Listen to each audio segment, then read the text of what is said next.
నమస్కారం friends. So కొంచెం late అయిపోయింది. ఇది భగత్ సింగ్ గురించి కొంచెం రీసెర్చ్ చేస్తుండే, చదువుతుండే.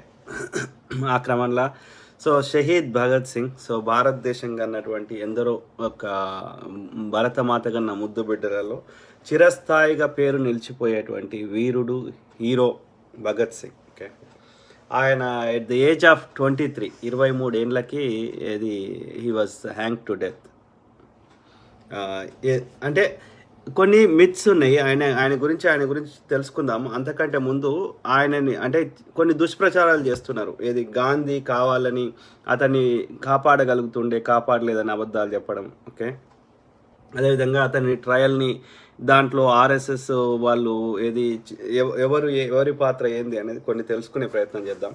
ఆ క్రమంలో ఇది ఫస్ట్ ఆ కాంట్రవర్సీస్ ఏందో మాట్లాడుకున్నాక భగత్ సింగ్ గారి గురించి కొంచెం ఎక్కువ డీటెయిల్గా తెలుసుకునే ప్రయత్నం చేద్దాం. ఓకే, ఇది కొన్ని ఇప్పుడు చూసిన ఇది ఏంది 1931లో మార్చి ఈరోజు ఎవరిని ముగ్గురిని ఉరిదీశారు. ఓకే, సర్దార్ భగత్ సింగ్. ఓకే, తర్వాత ఇతని పేరేంది సుఖదేవ్ థాపర్, తర్వాత శివ ఏదో ఉంది రాజ్గురు. ఓకే, ముగ్గురిని ఉరిదీశారు. ఓకే, ఏ కేసులా అంటే అదేంటి అసెంబ్లీ బాంబు దాడి కాదు, ఇది సాండర్స్ని చంపిన కేసులో. ఓకే, ఆ క్రమంలో 1931లో విప్లవ వీరుడు భగత్ సింగ్ తరఫున పోరాడిన న్యాయవాది ఆసిఫ్ అలీ. ఆసిఫ్ అలీ ఈ యొక్క రెవల్యూషనరీ సంబంధించిన కేసులలో వాళ్ళకి అడ్వైజ్ ఇచ్చిండు, కొందరికి ఏది తరఫున పోరాటం చేసిండు. అంటే రిప్రజెంటెడ్ ఇన్ ద ఇది పార్లమెంట్ వాళ్ళ యొక్క కేసులో. ఓకే, ఇది భట్టకేశ్వర్ దత్ కేసులో, ఆ బాంబు కేసులో. ఓకే, ఇదే విధంగా ఈయన లీగల్ అడ్వైజర్గా ఉన్నాడు. ఇది భగత్ సింగ్ ఈ represent himself, but he provided the advice. రెండు కేసులు. ఒకటేమో సాండర్స్, ఇది పోలీస్ ఆఫీసర్ని, జూనియర్ పోలీస్ ఆఫీసర్ని అయినటువంటి సాండర్స్ చంపిన కేసు ఒకటి. రెండో కేసు ఏంది, ఆ యొక్క సెంట్రల్ అసెంబ్లీ, ఢిల్లీలో ఉన్న సెంట్రల్ ఎగ్జిక్యూటివ్ కౌన్సిల్ ఆ అసెంబ్లీలో ఆ యొక్క ఇది అన్ఇంప్రొవైజ్డ్. ఓకే, అంటే ఎవరిని చంపే ఉద్దేశం లేదు, కేవలం భయోత్పాతాన్ని క్రియేట్ చేయడానికి అక్కడ బాంబులు వేసారు. అందులో ఎవరు చావలేదు, కొంతమందికి ఇంజురీ జరిగింది కానీ, బట్ కావాలని వాళ్ళు దొరికారు. ఓకే, ఢిల్లీలో వేసిన బాంబులో. ఓకే, ఈ రెండు కేసులలో ఆ యొక్క ఢిల్లీ కేసులో, ఆ బాంబు కేసులో ఇది లైఫ్ ఇన్ ఇన్ప్రిజన్మెంట్ ఇచ్చారు. ఓకే, కానీ సాండర్స్ కేసులో ఇది ఎక్కువ ఉరిశిక్ష వేసారు. దాని గురించి తెలుసుకుందాం. అంతకంటే ముందు ఇది చదువుదాం. బ్రిటిష్ ప్రభుత్వం తరఫున న్యాయవాది సూర్యనారాయణ మిక్స్. ఓకే, రాయ్ బహదూర్ సూరజ్ నరేన్ అనేట ఆయన అయితే బ్రిటిష్ తరఫున చాలామంది ఆ కౌన్సిల్లో ఉన్నారు, ఆయన కూడా ఒక మెంబర్. ఓకే, భగత్ సింగ్ని శిక్షించడానికి నిరాకరించిన తన జడ్జి పదవికి రాజీనామా చేసిన ముస్లిం జడ్జ్ ఆగా హైదర్ సాహెబ్ భగత్ సింగ్ ఉరిశిక్ష విధించిన సంఘీ జడ్జ్ రాయ్ సాహెబ్ పండిత్ శ్రీకిషన్ గారు. ఒక చరిత్ర, కొన్ని నిజాలు. స్వాతంత్ర సంగ్రామంలో ఆర్ఎస్ఎస్ పాత్ర. ఓకే, చూడండి, సెప్టెంబర్ 1925లో ఆర్ఎస్ఎస్ అనే సంస్థని ఎడ్గేవాకర్ అంటే ఆయన స్థాపించండి. ఓకే, మార్చి 1930లో ఉప్పు సత్యాగ్రహంలో ఆర్ఎస్ఎస్ పాల్గొనదని తేల్చి చెప్పిన ఎడ్గేవాకర్. ఉప్పు సత్యాగ్రహం అనేది గాంధీ నిర్వహించిన 2-3 ఇది నాన్ కోఆపరేషను, ఉప్పు సత్యాగ్రహము, ఇట్లా 3-4 ఉన్నాయి. ఓకే, ఆయన ఫేమస్ చేసినాయి. ఆయన స్వతంత్ర సంగ్రామ ఉద్యమాన్ని గ్రామీణ స్థాయికి తీసుకుపోయింది, విచ్ బికేమ్ వెరీ పాపులర్. దాంట్లో ఉప్పు సత్యాగ్రహం, దండి మార్చ్ అనేది one of the very popular once. Okay, తర్వాత డిసెంబర్ 1940లో బ్రిటిష్ వారు ఇంపీరియల్ సివిల్ గార్డ్లో చేరి బ్రిటిష్ తొత్తుగా మారిన ఆర్ఎస్ఎస్. ఓకే, వాడు బ్రిటిష్ వాని కింద పనిచేసిన అన్ని కీ శాఖలలో పనిచేసింది ఆర్ఎస్ఎస్ వాళ్ళు, ఈ బాపనోళ్ళు. ఓకే, ఇప్పటికి కూడా అన్ని శాఖలలో అడ్మినిస్ట్రేషన్లో వీళ్ళే ఉన్నారు. బ్రిటిష్ వానికి అన్ని కీలక శాఖలలో సహకరించింది, అన్ని కీలక శాఖలలో ఉన్నది ఈ బాపనోళ్ళే, ఆర్ఎస్ఎస్ వాళ్ళే. ఓకే, గుర్తుపెట్టుకోండి. ఓకే, వాళ్ళు దేశభక్తి గురించి వాళ్ళు మాట్లాడతారు. ఆగస్టు 1942 క్విట్ ఇండియా ఉద్యమంలో పాల్గొనబోమని స్పష్టం చేసిన ఆర్ఎస్ఎస్.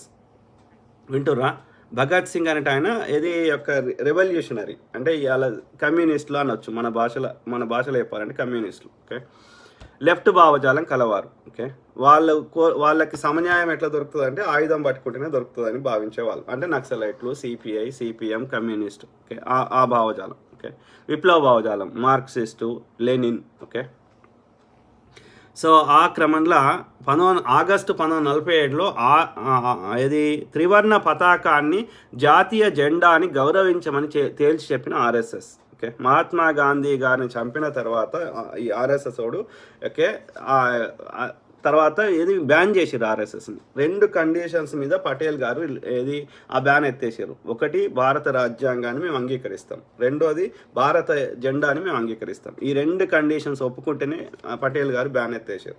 ఇది వీళ్ళ చరిత్ర. ఇప్పటి వరకు స్వతంత్రం వచ్చినప్పటి నుంచి ఇప్పటి వరకు 2 సార్లు నాగ్పూర్లో ఆర్ఎస్ఎస్ భవనం మీద భారతీయ జెండాని ఎగిరేసారు.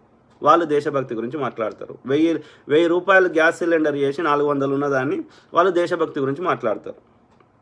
ఎన్నికల ముందు రాగానే ప్రజల దృష్టి మరల్చడానికి, ఏదో రకం గెలవడానికి బుల్డోజర్లు బెదిరిస్తారు, హిజాబ్ తెస్తారు, ఇంకో ప్రజల సమస్యల నుంచి దృష్టి మరలుస్తారు. అడ్డదారులు గెలవాలి, ఎందుకంటే వాడి అంత చరిత్ర అంతా చెడగొట్టిందే ఉంది. వాళ్ళకి లీడర్ లేరు విగ్రహాలు పెట్టుకోవడానికి. ఆలోచించండి. ఓకే, సో ఇది జనవరి 1948 గాంధీని చంపిన ఆర్ఎస్ఎస్ కార్యకర్త గాడ్సే. వాడి నెత్తి మీద ఒక ఏకాన పెడితే కూడా చెల్లడు వాడు. ఓకే, వాడు ముక్కుపోగు పెట్టుకొని తిరిగేటోడు చిన్నప్పుడు. అందుకని నత్తు అన్న మరాఠీలో నత్తు అంటే ముక్కుపోగు. ఓకే, నత్తు అందుకని పిలిచారు ఆయన నత్తు రామని. ఓకే, ఆడపిల్ల లెక్క పెంచారు, ఆడపిల్లలు లేరని వాళ్ళ తల్లిదండ్రులు.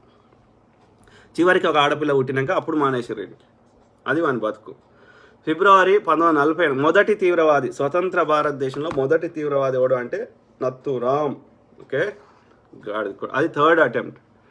ఫిబ్రవరి 1948 చట్ట వ్యతిరేక వాడు పొద్దుగా లేస్తే అబద్ధాలు చెప్తాడు. పొద్దుగా లేస్తే ఓకే వాడే కొట్టిస్తాడు, మళ్ళీ వేరే వాని పేరు పెడతాడు. ఈడ ఫేక్ ఐడీలు పెడతారు, మళ్ళీ ముస్లిం వీడే కొడతాడు. ఓకే, కొట్టించి ముస్లిం వాడు కొట్టిండని ముస్లిం అని పేరు పెడతారు. ఈ నత్తురాం గాడ్సే గాడు గాంధీని చంపినాక వాని పేరు వేరే పేరు మార్చారు, ముస్లిం పేరు పెట్టి ముస్లిం అనేది చంపినట్టు ప్రచారం చేశారు. తర్వాత వాళ్ళు అరెస్ట్ చేసినాక ఆ మొత్తం రీసెర్చ్ చేసినాక అప్పుడు రేడియోలలో ఏమొచ్చింది, గాంధీని ఒక ముస్లిం చంపినని వచ్చింది. తర్వాత వాళ్ళు ఇన్వెస్టిగేషన్ చేసి అన్నీ చేసినాక వీడని తేలింది. అంటే పొద్దుగాల లేస్తే అబద్ధాలు చెప్తారు. గాంధీని చంపేసి ఆ యొక్క ఏది వీధులలో స్వీట్లు పంచుకున్నారు ఆర్ఎస్ఎస్ వాళ్ళు. ఇవాళ దేశభక్తి గురించి మాట్లాడతారు. గాంధీకి మొక్కుతాడు, గాంధీని చంపిన వాళ్ళు మొక్కుతాడు మోడీ గారు. ఆలోచించండి. ఓకే, సో అట్లా పొద్దుగా లేస్తే అబద్ధాలు చెప్తున్నారు గాడిద కొడుకులు. సో ఏమంటున్నాడు, ఫిబ్రవరి 1948 చట్ట వ్యతిరేక కార్యకలాపాలు చేస్తున్న సంస్థగా గుర్తించి ఆర్ఎస్ఎస్పై నిషేధం విధించారు. వాళ్ళు ఏ విగ్రహం కట్టిరో అదే పటేల్ గారు బ్యాన్ చేశారు. వాడు నాకు తెలిసి ఆ విగ్రహం పెట్టడానికి మెయిన్ కారణం ఆ బ్యాన్ ఎత్తేసినందుకు పటేల్ గారికి విగ్రహం కట్టారు. లేకపోతే వాడు ఇవాళ అధికారం రాకపోతుండే. ఆర్ఎస్ఎస్ సంస్థ బ్యాన్ చేసి ఉంటే నెహ్రూ గారు అయితే సచిన బ్యాన్ ఎత్తేయకపోతుండే. అందుకని విగ్రహం కట్టారు. ఓకే, తర్వాత నవంబర్ 1949 మనుస్మృతిని తప్పితే అంబేద్కర్ రాజ్యాంగాన్ని ఒప్పుకోబోమంటూ ఆర్ఎస్ఎస్ ప్రకటన. నవంబర్ 1949లో అంబేద్కర్ గారు రాజ్యాంగాన్ని రాస్తున్నారు. అప్పుడు ఇంకా అమల్లోకి రాలే. అప్పుడు ఈ ఆర్ఎస్ఎస్ వాడు ఏం ప్రకటించిండు అంటే మనుస్మృతి ఒక్కటే మేము పాటిస్తాము, భారత రాజ్యాంగం మాకు వద్దు అని ఈ ఆర్ఎస్ఎస్ వాడు చెప్తాడు.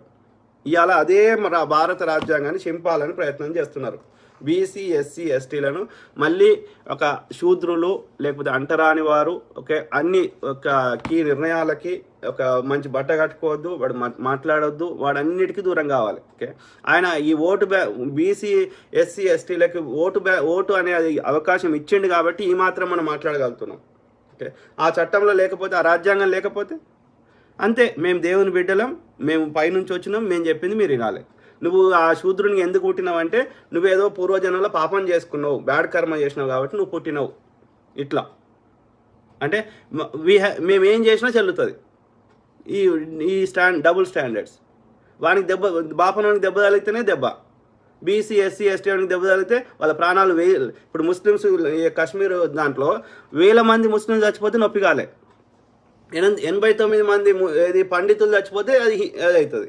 1000 మంది కొట్లాడితే ప్రథమ స్వతంత్ర సంగ్రామంలో 1857లో వాళ్ళ ఎవరి పేరు గుర్తుండే, ఒక బాపనామ అయినటువంటి ఝాన్సీ లక్ష్మీబాయి ఒక్కటే గుర్తుకొస్తుంది.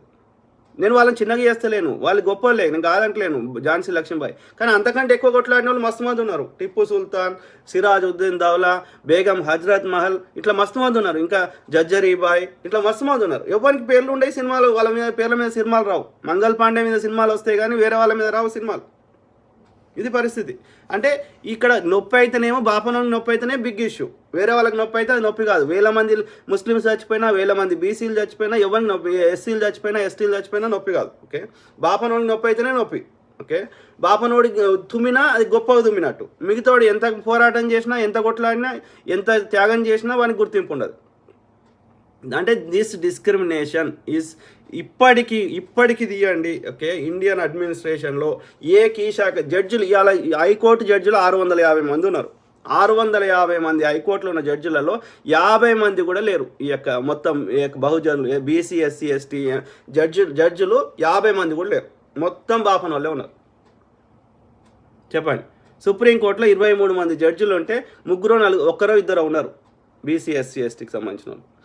ఇదేం న్యాయం? వాడు హిజాబ్ కరెక్టే అంటాడు, వాడు బాపనోడు, వాడు ఆర్ఎస్ఎస్ వాడు అట్లనే అంటాడు. సిబిఐ డైరెక్టర్లు తీయండి, ఎన్ఫోర్స్మెంట్ డైరెక్టర్లు తీయండి, ఏ కీలక శాఖలు నిర్ణయించే పొజిషన్లో ఎవడన్నా ఉన్నాడా చెప్పండి ఇప్పటివరకు బీసీ, ఎస్సీ, ఎస్టీ వాడు? అంటే వీళ్ళు దేశవాసులు కాదా? ఈ మూలవాసులు ఈ దేశంలో పుట్టిన వాళ్ళు కాదా? ఆలోచించండి. ఓకే, ఆర్ఎస్ఎస్ తోడు ఎట్లా గలీజోడు ఉన్నాడు ఈ బాపనోడు అనేది ఆలోచించండి. ఏమంటున్నాడు? ఇది ఫిబ్రవరి 1951 మహిళలకు సమాన హక్కులను ప్రసాదించే హిందూ కోడ్ బిల్లును వ్యతిరేకిస్తూ దేశవ్యాప్తంగా నిరసనలు చేసిన ఆర్ఎస్ఎస్ అప్పుడు హిందూ కోడ్ బిల్లును అప్రూవ్ చేయమని అంబేద్కర్ గారు పెడితే, ఎప్పుడు 51లో పెడితే అది వీళ్ళు పెద్ద దేశం మొత్తం గొడవలు చేశారు. ఓకే, ఏమని చెప్పిండు ఆయన? మహిళలకు కూడా, ఆడపిల్లలకు కూడా కొడుకుతో సమానంగా హక్కులు ఇవ్వాలని చెప్పిండు.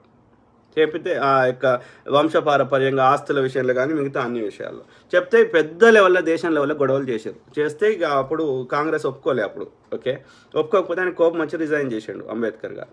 సో ఇవాళ అంబేద్కర్కి ఇది యొక్క భారతరత్న ఇచ్చేసి మేము అంబేద్కర్కి మంచిగా అని ఓట్ల కోసం ఇప్పుడు పిట్టకథలు చెప్తే నమ్మకండి. ఓకే, సో ఆ క్రమంలో ఇది యొక్క మన భగత్ సింగ్ గురించి తెలుసుకుందాం. భగత్ సింగ్ గురించి ఏంది?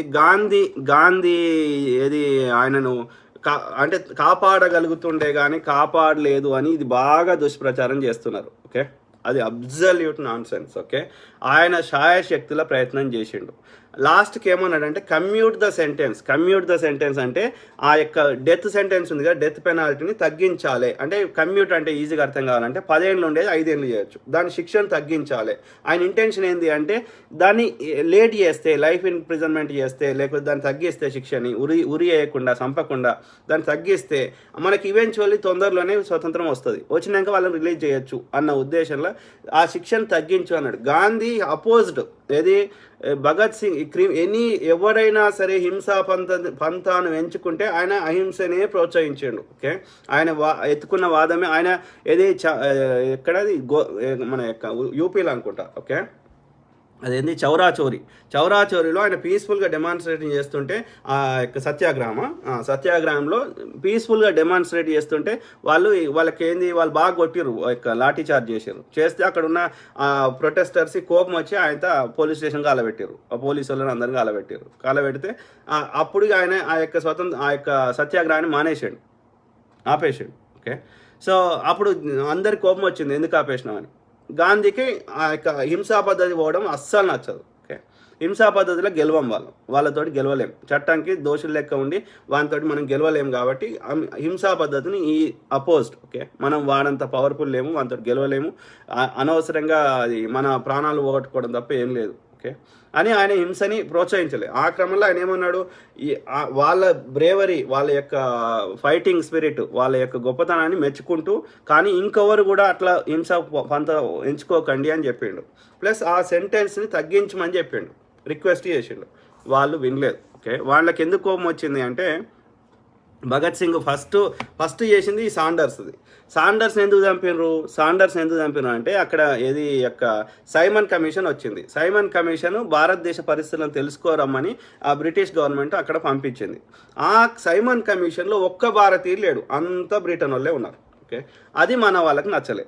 ఆ బ్రిటన్ వాళ్ళు వాళ్ళకు అనుకూలమైన రిపోర్ట్ రాస్తారు కానీ గ్రౌండ్లో ఏముందో కరెక్ట్ రిపోర్ట్ రాయరు. అందుకని దేశం మొత్తం గొడవలు స్టార్ట్ అయ్యాయి, నిరసనలు స్టార్ట్ అయినాయి. ఏది సైమన్ కమిషన్ గో బ్యాక్ అని. అట్లా పంజాబ్ అంటే లాహోర్ అప్పుడు ఇప్పుడు పాకిస్తాన్లో ఉంది, అప్పుడు పంజాబ్ ప్రావిన్స్లో ఉండేది. అంటే అప్పుడు అంతా ఉమ్మడి పెద్దదే కదా, మన ఇండియా మొత్తం పెద్దది కదా. సో అక్కడ లాలా లజపతి రాయ్ అంటే ఈ యొక్క అతివాదులు లాల్ బాల్ పాల్ అన్నాం కదా, కాంగ్రెస్లో అతివాదులు. సో ఆ లాలా లజపతి రాయ్ గారు అక్కడ ఏమంటారు ఒక ప్రొటెస్ట్ చేశారు, నిరసన తెలిపితే ఆడ జేమ్స్ ఏ స్కాట్ అనేటువంటి police superintendent senior officer lathi charge చేయించాడు ఆ యొక్క నిరసనకారులను చెల్లా చెదురు వెళ్ళిపోమని. ఆ లాఠీ చార్జ్ చేసినప్పుడు ఆయనకు బాగా కొట్టారు లాలా లజపతి రాయ్. ఓకే, కొట్టినాక ఆ ఇన్సిడెంట్ అయిపోయినాక విత్ ఇన్ 2 వీక్స్లో ఆయనకు హార్ట్ అటాక్ వచ్చి చచ్చిపోయాడు. చచ్చిపోతే ఆ డాక్టర్ ఏమన్నాడంటే ఈ యొక్క చనిపోవడానికి వన్ ఆఫ్ ద కారణం కూడా ఈ లాఠీ చార్జీ వల్ల ఇంకా వర్స్ట్ అయినట్టుంది అని అన్నాడు. ఓకే, ఈ లాలా లజపతి రాయ్ గారు స్థాపించిన స్కూల్లో చదివేటాడు భగత్ సింగ్. ఓకే, గాంధీ గారి యొక్క ఇన్స్పిరేషన్ చూసి గాంధీ గారి యొక్క పిలుపు మేరకు ఆయన యొక్క వెరీ యంగ్స్టర్. ఓకే, ఆయన చనిపోయిందే 23 ఏళ్ళ కంటే, ఆయన వెరీ యంగ్స్టర్. ఓకే, గాంధీ యొక్క ఈ ఫ్రీడమ్ ఫైటింగ్ ఇవన్నీ నాన్ కోఆపరేషన్ వీటన్నిటి వల్ల ఇన్ఫ్లుయెన్స్ అయ్యి ఈ యొక్క స్వతంత్ర సంగ్రామానికి అంటే వాళ్ళ తండ్రి వాళ్ళ యొక్క కుటుంబ సభ్యులు ఉన్నారు, ఈ ప్రోగ్రెసివ్ థాట్స్ ఉన్నారు, ఈ గాంధీ టీచింగ్స్ కూడా ఇన్ఫ్లుయెన్స్ చేసినాయి. దానికి తోడు ఈ లాలా లజపతి రాయ్ గారు పెట్టిన స్కూల్లో చదివేటోడు. సో ఆ విప్లవ భావజాలు చిన్నప్పటి నుంచి ఉన్నాయి భగత్ సింగ్కి. ఓకే, సో ఆ విధంగా అతను ఈ లాలా లజపతి రాయ్ గారిని చంపిన దానికి రివెంజ్గా, ఓకే, దానికి ప్రతీకార చర్యగా ఆ జేమ్స్ స్కాట్ అనేటోని చంపాలి. అది లాహోర్లో పోలీస్ స్టేషన్ నుంచి బయటకు వస్తుంటే వాడిని చంపాలని వాళ్ళ ప్లాన్. ఎవరెవరు ఈ యొక్క నలుగురు. ఓకే, వీళ్ళందరూ ఏకమైనట్టు వాళ్ళ ఆర్గనైజేషన్ పేరు HRSA HSRA Hindustan socialist Republican association. Okay, ఒక విప్లవ సంస్థ. దాంట్లో వీళ్ళందరూ వీళ్ళకి ఇన్స్పిరేషను అంతకుముందు రామ్ లాల్ బిస్మిల్ ఆయన లెనిన్ మార్క్స్ విప్లవ భావజాలం. ఓకే, వీళ్ళకి ఆయుధం ద్వారానే మెల్లగా చెప్తే వినరు అనేది. ఓకే, కమ్యూనిస్ట్ భావజాలం. ఓకే, ఆ విధంగా ఈ సుఖ్దేవ్, రాజ్గురు, తర్వాత చంద్రశేఖర్ ఆజాద్, తర్వాత భగత్ సింగ్, ఇంకా ఇంకొందరు ఉన్నారు ఓరా, ఇట్లా వీళ్ళందరూ ఆ యొక్క దుర్గాదేవి, వీళ్ళందరూ చాలా ఒక 20-30 మంది ఉండే. ఓకే, వాళ్ళు బాంబులు తయారు చేసే ఫ్యాక్టరీలు పెట్టిరు ఆ రోజులన్నీ. ఓకే, ఎక్కడ లాహోర్లో షహరాన్పూర్లో. ఆ విధంగా ఈ జేమ్స్ ఏ స్కాట్ అనేటువంటి చంపాలి, వాళ్ళ గోల్ అది. అయితే ఆ స్కాట్ అనే సీనియర్ పోలీస్ ఆఫీసర్ వాడు ప్రొబేషన్ మీద ఉన్నాడంట. ఆ వెహికల్ ఆ యొక్క బుల్లెట్ మీద ఆ వెహికల్ మీద ఆ బండి మీద వాడు వస్తున్నాడు. వాడు ఈ యొక్క జూనియర్ 21 ఇయర్స్ వానికి సాండర్స్కి జూనియర్ పోలీస్ ఆఫీసర్. వాడు వస్తుంటే వాళ్ళు పక్క నుంచి కాల్చినాక వాడు మొత్తం చచ్చిపోయినా లేదని చూసి మిగతా ఇంకో 8 బుల్లెట్లు దించారు. ఓకే, చంపేసి పారిపోయారు. వాళ్ళు ముందే ప్రీ అరేంజ్ చేసుకున్న స్థావరాలు వెళ్ళిపోయారు. అక్కడి నుంచి ఇక మొత్తం ఆ యొక్క సిఐడీలను పెట్టేసి ఆ లాహోర్ మొత్తం సెర్చ్ చేస్తున్నారు వీళ్ళని పట్టుకోవడానికి. ఓకే, వీళ్ళు ఏం చేసారు, ఒక బ్రిటిష్ ఆఫీసర్ లెక్క మొత్తం హెయిర్ కట్ చేసుకొని వాళ్ళ డ్రెస్ వేసుకొని ఆ Durgadevi one of the HSRA member అయినటువంటి అతని వైఫ్ ఏదో చరణ్ ఓరా అని ఉన్నాడు, ఆయన వైఫ్ రామ్ చరణ్ ఓరా అనుకుంటా. ఓకే, ఆయన వైఫ్ దుర్గాదేవి కిడ్ లెక్క ఒక చిన్న పిల్లగాని పట్టుకొని ఆ పక్కకి ఇంకో ఈ యొక్క రాజ్గురుని పట్టుకొని వెళ్ళిపోయారు. ఒక మారువేషంలో లాహోర్ నుంచి ఎస్కేప్ అయ్యారు. ఓకే, ఎస్కేప్ అయ్యి తర్వాత ఆ కేసులో తప్పించుకున్నారు ఆ సాండర్స్ కేసు, సాండర్స్ చంపిన కేసులో. ఓకే, అంటే దానికి ఆధారాలు దొరకలే ఫస్ట్లో. సాండర్స్ కేసులో పూర్తి ఆధారాలు దొరకలే. సో ఆ విధంగా అక్కడి నుంచి లాహోర్ నుంచి తప్పించుకున్నాక కొన్ని రోజులకు మళ్ళీ వచ్చి ఆ యొక్క వేరే డిఫెన్స్ యాక్ట్ వేరే యాక్ట్ల కోసం ఈ యొక్క ఢిల్లీ సెంట్రల్ హాల్లో ఇన్ఎక్స్ప్లోజివ్ బాంబులు వేసారు. ఓకే, వేరే వాళ్ళని పంపిద్దాం అనుకున్నారు HSRA తరఫున, కానీ వాళ్ళు అన్నీ ఆలోచించినాక భగత్ సింగే కరెక్ట్ పర్సన్ అని చెప్పి భగత్ సింగ్ బట్టికేశ్వర్ దత్ ఈ ఇద్దరు కలిసి ఆ యొక్క సెంట్రల్ హాల్లో బాంబులు వేస్తే అది అంటే ఎక్కువ పవర్ ఉన్న బాంబులు కాదు, పొగ వచ్చినాయి అంతే. ఓకే, కొంతమందికి ఇంజురీస్ అయినాయి కానీ ఎక్కువ ఎవరు ప్రాణ నష్టం జరగలే. సో అప్పుడు వాళ్ళే పారిపోలే. అప్పుడు మళ్ళీ వాళ్ళు ఎందుకు పారిపోవాలని ఫస్ట్ ప్లాన్ చేశారు, పారిపోలే. ఇంకిలాబ్ జిందాబాద్ అని చెప్పి ఆ కరపత్రాలన్నీ విసిరేసి అక్కడ లొంగిపోయారు. ఓకే, అంటే వాళ్ళు పారిపోలే. మరి పారిపోయే అవకాశం లేకుండా పారిపోలేదా, లేకపోతే కావాలని లొంగిపోయారా తెలియదు. సో మొత్తం మీద అరెస్ట్ చేయబడ్డారు. ఓకే, ఆ తర్వాత ఈ కేసు ట్రయల్ వచ్చింది, ఏది ఈ యొక్క సెంట్రల్ బాంబు కేసులో ఆ యొక్క అసెంబ్లీ భవనంలో వస్తే దానికి పనిష్మెంట్ ఏమి ఇచ్చారు, లైఫ్ ఇన్ ఇంప్రిజన్మెంట్, జీవిత కారాగారం, లైఫ్ ఇన్ ఇంప్రిజన్మెంట్ అని ఇచ్చారు. ఓకే, ఇచ్చింది అది ఉన్నది. అయితే ఏమైంది, ఆ జైల్లోకి పోయినాక ఫస్ట్ ఢిల్లీ జైల్లో ఉన్నప్పుడు మంచిగానే ట్రీట్ చేశారు పొలిటికల్ ప్రిజనర్గా. ఓకే, కానీ అక్కడ నుంచి వేరే జైలుకి పంపించారు, ఏదో మునియావాలా ఏదో జైలు. ఆ జైలుకి పోయినాక ఇండియన్ ప్రిజనర్స్కి వేరే రకంగా ట్రీట్ చేస్తున్నారు, యూరోపియన్ ప్రిజనర్స్కి వేరే రకంగా ట్రీట్ చేస్తున్నారు. అది నచ్చలేదు వీళ్ళకి. నచ్చక జతీంద్రనాథ్ దాస్ అనేట ఆయన, అదేవిధంగా భగత్ సింగ్, ఇంకా వీళ్ళందరూ ఏది హంగర్ స్ట్రైక్ చేశారు. ఆయన అయితే 63 రోజులు హంగర్ స్ట్రైక్ చేసి చనిపోయాడు, ఆ జతీంద్రనాథ్ దాస్ అంటే ఆయన. ఓకే, ఆ భగత్ సింగ్ 113 రోజులు హంగర్ స్ట్రైక్ చేశాడు. ఎందుకోసం, జైల్లో మాకు ఈ పొలిటికల్ ప్రిజనర్స్గా ట్రీట్మెంట్ ఇవ్వాలి, మాకు సరైనటువంటి ఫుడ్ పెట్టాలి, మాకు న్యూస్ పేపర్స్ ఇవ్వాలి, ఒక పొలిటికల్ ప్రిజన్ ఎట్లా ట్రీట్ చేస్తారో అట్లా ట్రీట్ చేయాలి, మాకు ఫెసిలిటీస్ లేవు అంటే వాడు ఒప్పుకోలే. అప్పుడు లార్డ్ ఇర్విన్ ఉండే. ఓకే, ఆ ఇర్విన్ అనే వైస్రాయ్ వాడు వీడు హంగర్ స్ట్రైక్ చేస్తున్నాడని వాడి కోపం ఇంకా పెంచుకొని ఏం చేసిన వాడు, ఈ కేసుని ఈ యొక్క రెగ్యులర్ కోర్టు నుంచి ఆ యొక్క ఇది ఈ బాంబు కేసు కాదు, ఈ యొక్క సాండర్స్ కేసుని. ఓకే, అప్పుడు ఏమైంది, అందులో కొంతమంది లొంగిపోయారు, ఆ హెచ్ఎస్ఆర్ సభ్యులు కొంతమంది లొంగిపోయారు. వాళ్ళు మొత్తం రీసెర్చ్ చేసి పట్టుకున్నారు ఆ బాంబులు తయారు చేసే ఫ్యాక్టరీని. పట్టుకుంటే అలా ఉన్న మెంబర్లు లొంగిపోయారు, అంటే ఇన్ఫార్మర్గా మారి మొత్తం ఆ కేసు వివరాలు అన్నీ చెప్పారు, ఎక్కడెక్కడ పెట్టారు, వాళ్ళ యాక్టివిటీస్ ఏంది అంటే అవన్నీ లింక్ చేస్తే వాళ్ళకి తేలింది ఏంది అంటే సాండర్స్ చంపిన వాళ్ళు అంతవరకు వాళ్ళకి తెలియదు సాండర్స్ చంపింది భగత్ సింగ్ అని. ఓకే, అలా దొరకలే, ఆ కేసులో దొరకలే. ఈ యొక్క అసెంబ్లీ బాంబు కేసులే దొరికిండు, దానికి లైఫ్ ఇంప్రిజన్మెంట్. తర్వాత ఆ ఫ్యాక్టరీస్ పట్టుకున్నాక అప్పుడు అందులో మెంబర్స్ మొత్తం స్టోరీ చెప్పినాక అప్పుడు ఆ డాట్స్ కనెక్ట్ చేస్తే ఈ మొత్తం ఈ సాండర్స్ చంపిన కేసులో ఎవరెవరు ముద్దాయిలు అంటే వీళ్ళు ముగ్గురితో పాటు ఇంకా 27 మందికి ఇది దాంట్లో ఉన్నారు అన్నట్టు. ఓకే, మొత్తం ఒక 30 మందిని ఇందులో ఇది పెట్టారు. ఓకే, సో అయితే ఆ యొక్క జైల్లో ఉన్నప్పుడు వీళ్ళు ఫెసిలిటీస్ పెంచమని బాగా కొట్లాడారు. దానికి చాలా పాపులారిటీ వచ్చింది ప్రజల లోపల. అంతవరకు దాకా భగత్ సింగ్ అంత పాపులారిటీ రాలే. ఎప్పుడైతే ఆయన జైల్లో హంగర్ స్ట్రైక్ చేస్తుండో అది బాగా న్యూస్ పేపర్లో వచ్చి అట్లా పాపులారిటీ పెరిగింది, ఆయన he became the hero. Okay, so అది వానికి నచ్చలేదు ఆ యొక్క బ్రిటిష్ వాళ్ళ ఆఫీసర్లకు కానీ అది. ఓకే, అందుకని వానికి కోపం వచ్చి ఏం చేసిండు, మేము చెప్తే ఇంటలేడు. అందుకని ఆ యొక్క వాళ్ళు వాటర్ తాగకుండా వాటర్ తాగే దాంట్లో పాలు పెట్టి. ఓకే, వాళ్ళు అనేక రకాలుగా ఎట్లనే చేసి వాళ్ళు హంగర్ స్ట్రైక్ తీసేయాలని ట్రై చేశారు, ఆపాలని. ఓకే, ఆపలేదు వాళ్ళు. చివరికి అందరు బతిలాడితే ఇక లాస్ట్కు ఆఫ్టర్ 113 డేస్ అంటే ఎన్ని నెలలు తినకుండా 3 నెలల 4 నెలలు. సో 4 నెలల తర్వాత అప్పుడు హంగర్ స్ట్రైక్ ఆపిండు ఆయన భగత్ సింగ్. ఓకే, సో ఆ తర్వాత అందుకని ఈ హంగర్ స్ట్రైక్ చేస్తున్న కోపంతో ఆ సాండర్స్ కేసుని చాలా ఫాస్ట్గా ముందుకు తెచ్చిండు వాడు, వీళ్ళని నోరు మూపించడానికి హంగర్ స్ట్రైక్ ఆపాలని చెప్పి. ఇర్విన్ అంటాడు వానికి అథారిటీస్ లేకపోయినా స్పెషల్ ట్రిబ్యునల్ని అలొకేట్ చేసిండు, రెగ్యులర్ ప్రాసెస్ అయితే లేట్ అవుతుందని చెప్పి అలొకేట్ చేసి ఆ విధంగా దాని కేసుని. అయితే వీడు మేము చెప్పినట్టు వింటలేరు, మాకు మా యొక్క వాదనలు పట్టించుకుంటలేరు అని చెప్పి మాకు హ్యాండ్ కప్స్ వేసారు. ఎందుకంటే వీళ్ళ మెంబర్సే అపోజిషన్ సైడ్ ఏమంటారు ఇన్ఫార్మర్గా మారి పోతుంటే ఇళ్ళకేలో కూడా చెప్పు తీసేసిరేసిండు అన్నట్టు వాళ్ళ మీద. వీళ్ళ అంటే నువ్వు బ్రిటిష్ అని తొత్తుగా మారినవరా గాడిద కొడుకు అని చెప్పి అని ఇస్తే, అందుకని చెప్పి ఏం చేశారు వాళ్ళు, హ్యాండ్ కప్స్ వేసారు అందరికీ. హ్యాండ్ కప్స్ వేసి ఇట్లా చేస్తే నువ్వు ఇది ఫేర్ ట్రయల్ లేదు, మాకు ఎలాంటి మా ప్రాతినిధ్యం ఇస్తలేవు, మాకేం చెప్పుకొని ఇస్తలేవు, మా తరఫున కొట్లాడడానికి మాకేం లేదు, నువ్వు ఇది ఫేర్ ట్రయల్ కానే కాదు కాబట్టి మేము ఎవ్వరం కూడా ట్రయల్కి అటెండ్ కామని చెప్పారు.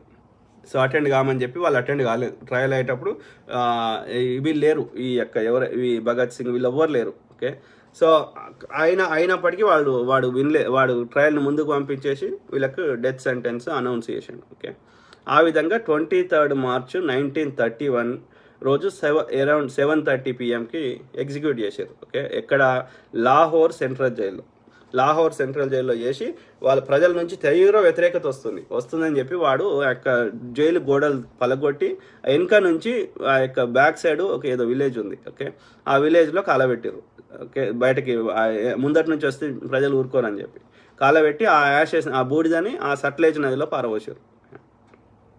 ఇది పరిస్థితి. అయితే అయిపోయినాక ఇక చాలామంది ఇక పెద్ద ప్రొటెస్ట్లు ఇవి చాలా జరిగినాయి. నెహ్రూ గారు చాలా బాధపడ్డారు. ఆ రోజే సైన్స్ కాంగ్రెస్ ఈ యొక్క మన కాంగ్రెస్ మీటింగ్ అవుతుండే, యాన్యువల్ మీటింగ్ ఇక్కడ కరాచీలో. అప్పుడు వాళ్ళు బాధపడ్డారు, గాంధీ గారు బాధపడ్డారు. వాళ్ళు చేసిన ఏది ఈ యొక్క వైలెన్స్ని అపోజ్ చేసారు, కానీ వాళ్ళకి చంపడం అది అందరూ వ్యతిరేకించారు. ఓకే, దేశం మొత్తం కూడా ఉత్తర భారతదేశంలో he became the hero. Okay, పంజాబ్లో అయితే ఇంటింట అయిండు. సో అయితే ఇప్పుడున్న ఆ యొక్క మ్యూజియం ఉంది కదా, నేషనల్ అదేమంటారు అమరవీరుల స్తూపం అనేది. సో అది ఎక్కడ హుస్సేనివాలా అంటే పంజాబ్ పాకిస్తాన్కి ఇండియాకి బార్డర్. అది డివైడ్ చేసినప్పుడు, పార్టీషన్ అయినప్పుడు పాకిస్తాన్లోకి పోయింది అది ఆ ప్రాంతం. పోతే ఈ యొక్క రిపబ్లిక్ ఈ యొక్క ఏమంటారు విప్లవ భావజాలం ఉన్న సంస్థలు బాగా డిమాండ్ చేసినాయి. ఏది అక్కడ అది మళ్ళీ మనకు కావాలి, అక్కడ వీళ్ళకి మెమోరియల్ కట్టాలని చెప్పి చేస్తే నెహ్రూ గారు ఒక 12 విలేజ్లని మనము కొనుక్కున్నాం.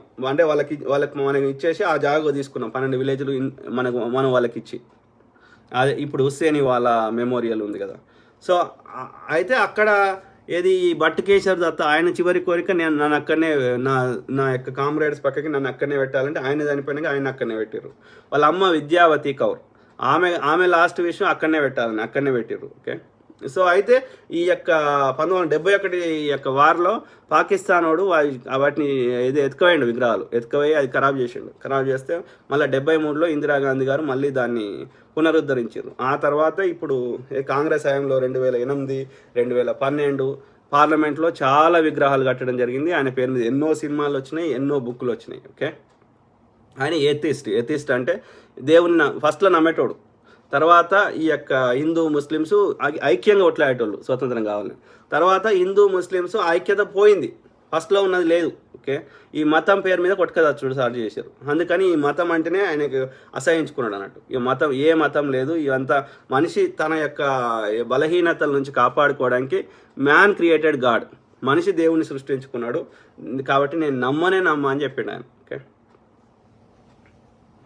సో అంటే ఇక్కడ చరిత్రని వక్రీకరిస్తున్నారు అనే ఉద్దేశంలో చెప్పే ప్రయత్నం చేసిన. ఓకే, సో గాంధీ ఆయనను కాపాడడానికి ట్రై చేశాడు. ఓకే, ఏమంటున్నాడు సంధాన్, ఏమంటున్నాడు బిఎస్పి ఏంట్రా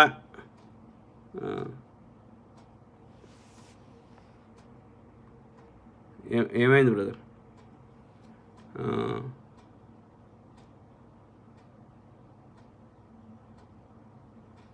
అర్థం కాలే. ఈ బిఎస్పి జంగం అంట, నాకు అర్థం కాలే, వాని బాధ ఏందో నాకు అర్థం కాలే. భగత్ సింగ్ని అవమానిస్తున్నావా? ఏమంటున్నావురా నువ్వు? నరేష్ బిఎస్పి జంగం, వాని బాధ ఏందో నాకు అర్థం కాలే. నీ బాధ ఏందిరా? భగత్ సింగ్ దేశానికి సేవ చేసినరా, ఆర్ఎస్ ప్రవీణ్ కుమార్ చేయలేదురా సేవ. బిఎస్పి ఆమె కావాలని ఆంధ్ర నుంచి వచ్చిండు ఆర్ఎస్ ప్రవీణ్ కుమారు. వాని రూట్స్ అన్నీ ఆంధ్రానే ఉన్నాయి. వాడు పొద్దుగాలేస్తే కాంగ్రెస్ రాకుండా చేయడానికి జగన్ గారితో కుమ్మక్కయ్యండు, కేసీఆర్ గారితో కుమ్మక్కయ్యండు. నీ బాధ ఏంటన్నా? ఇవాళ 13% ఓట్లు చీల్చిందాడా ఈమె బీజేపీ అంతటి కుమ్మక్కయింది, లేకపోతే సమాజ్వాదీ పార్టీ ఈజీకి గెలిచేది. వీని బాధ ఏందో నాకు అర్థమవుతలేదు. నేను భగత్ సింగ్ గారి గురించి చెప్తే నీకేం నొప్పి అవుతుందిరా?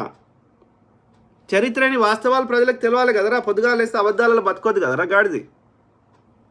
నాకు అర్థం కాదు, నీ బాధ ఏందిరా? రమ్మన్న ఆర్ఎస్ ప్రవీణ్ కుమార్ కానీ రమ్మన్, వాడు ఏం చేసిండు? వాళ్ళ అమ్మ నాయన ఇద్దరు టీచర్లు.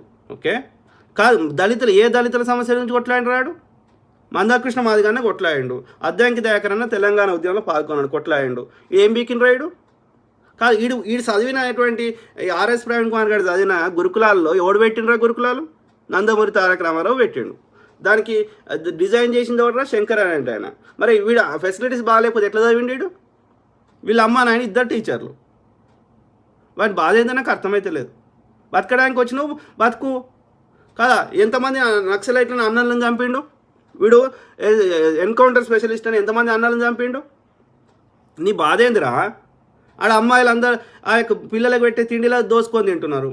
ఆడ అమ్మాయిలను పాపం దళిత అమ్మాయిలు అయితే ఇట్లనే పడుకోవాలని చెప్పి అమ్మాయిలందరితో పిచ్చి పిచ్చి వేషాలు వేయిస్తున్నాడు కదా. ఎవరినో వేరే వేరే ఇన్స్టిట్యూషన్లో ఉన్న పిల్లల్ని తీసుకొని వచ్చి వీళ్ళని ఏది గుట్టలెక్కించి లేకపోతే వీళ్ళకి ర్యాంకులు వచ్చినాయని చెప్పి అన్ని అబద్ధాలు చెప్పి వాడు మార్కెటింగ్ చేసుకుంటున్నాడు. వాళ్ళు ఉన్న టీచర్లు ఏం చెప్తున్నారు, వాళ్ళకి మినిమం చదవరాదు, ఒక లెటర్ రాయరాదు, ఈ స్వేరోస్ అండ చూసుకొని మేము చెప్తే ఇంటలేరు పిల్లలని వాళ్ళు చెప్తారు. ఇక పిల్లలు పెట్టే సాంబార్లో తినుకుంటా మళ్ళీ నకరాలు దొప్పుతున్నావురా. కాంగ్రెస్ వస్తే మంచిగా అయిందిరా. కేసీఆర్ గారు ఏం కడతలేడురా. వీడికి అడిషనల్ డీజీపీ ఇచ్చిండు, ఈయన బామ్మర్దికి ఏది యొక్క ఎమ్మెల్యే చేసిండు అని వీడు ఆగుతలేడు. ఏ దళితుల సమస్య గురించి కొట్లాడిన రాయుడు. వాడు దళిత బంధు ఎన్ని ఇచ్చిండ్రా, ఇస్తే వస్తే ఎంతరా 10 లక్షలు చెప్పున లెక్క పెట్టు. వాడి బడ్జెట్ ఎంత 17,000 కోట్లు అలొకేట్ చేసిండు. 17,000 కోట్లు అంటే ఎంతరా, 10 లక్షలు ఇంటూ ఎంతమందికి వస్తాయిరా, 1,70,000 కుటుంబాలకు వస్తాయి. మొత్తం దళితులు ఎంతమంది ఉన్నారా, 30 లక్షల కుటుంబాలు ఉన్నాయి. అంటే మొత్తం దళితులకు ఇవ్వాలంటే 20 ఏళ్ళు పడుతుంది. ఎవరికి రా చెప్తున్నావు. ఆ దళిత బంధు వచ్చేది ఈ బీఎస్పీ వాళ్ళు తింటారు.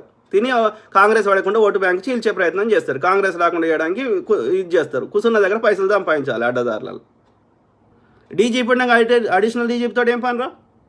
కేసీఆర్ గారు ఉన్న రోజులు గురుకులకు అధిపతి ఉంటాడా వీడు ఐపీఎస్ అధికారి, ఐఏఎస్ అధికారి కాదు. ఐఏఎస్ తోడే ఉండాలి దానికి.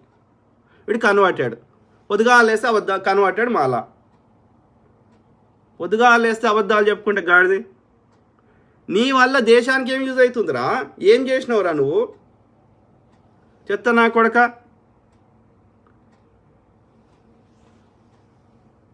గాడిది నీకు నచ్చకపోతే చూడకు.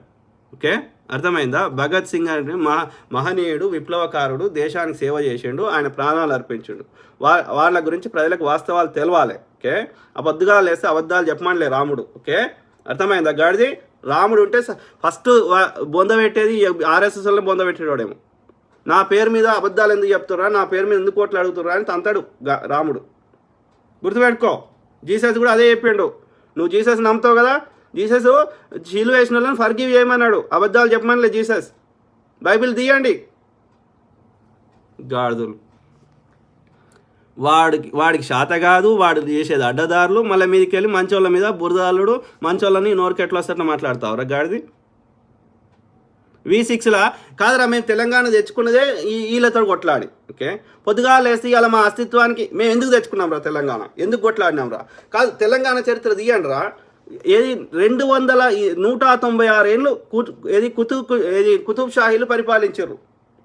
హైదరాబాద్ నగరాన్ని నిర్మించారు. గోల్కొండ స్థావరంగా ఉండే తర్వాత హైదరాబాద్ నిర్మించారు. తర్వాత 224 ఏళ్ళు ఎవరు పరిపాలించారు, అసఫ్ జాహీలు లేదా నిజాంలు. మధ్యలో ఆ యొక్క కుతుబ్ షాహీలకి నిజాంలకి మధ్యలో 37 ఏళ్ళు వాడు మొఘలు పరిపాలించారు. అర్థమైందా. అంతకంటే ముందు కుతుబ్ షాహీల కంటే ముందు కాకతీయులు పరిపాలించారు. అర్థమైందా. సో కాకతీయులు ఈ యొక్క హైదరాబాద్, ఇప్పుడున్న ఈ హైదరాబాద్ ప్రాంతాన్ని వాడు బహమనీయులకు వాళ్ళకి సంధిలో ఇచ్చిర్రు. అందుకని బహమనీయుల కింద ఉండేది ఈ ప్రాంతం. కాకతీయులు ఇచ్చిర్రు మధ్య ఆ యొక్క కుతుబ్ షాహీలు రాకముందు. సో ఆ విధంగా అందులో ఒకటి వీడు తరఫ్దార్ ఉండే కుతుబ్ షాహీ అనేటోడు హైదరాబాద్ ప్రాంతానికి. ఆ తరఫ్దార్ని నువ్వు ఆ యొక్క 3వ మహమ్మద్ షా బహమనీ రాజు వీక్ అయినాక అది స్వతంత్రం ప్రకటించుకున్నాడు.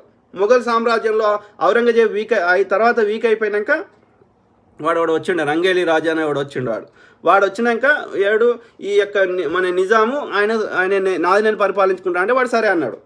వాడు బలహీనుడు కాబట్టి వానికి అంత ఇది తెలివితేటలు లేవు కాబట్టి, అంత పవర్ఫుల్ రాజు కాదు కాబట్టి వాడు ఎంజాయ్ చేసే రకం ఉన్నాడు వాడు, రంగేలి రాజా అంటే వాని పేరు అసలు పేరు ఏదో ఉంది. ఓకే, సో వాడు పొద్దుగా లేస్తే ఇక మందు అమ్మాయిలు గిదే. ఓకే, అందుకని వాడు ఇండిపెండెంట్ ఇచ్చేసిండు ఈ యొక్క నిజాం ఉల్ ముల్క్కి. ఓకే, ఆ విధంగా మనకున్న చరిత్రనే అట్లా. అంతకుముందు బహమనీల కంటే ముందు కాకతీయుల కింద ఉండే, అంతకంటే ముందు రాష్ట్రకూటులు, అంతకంటే ముందు శాతవాహనులు.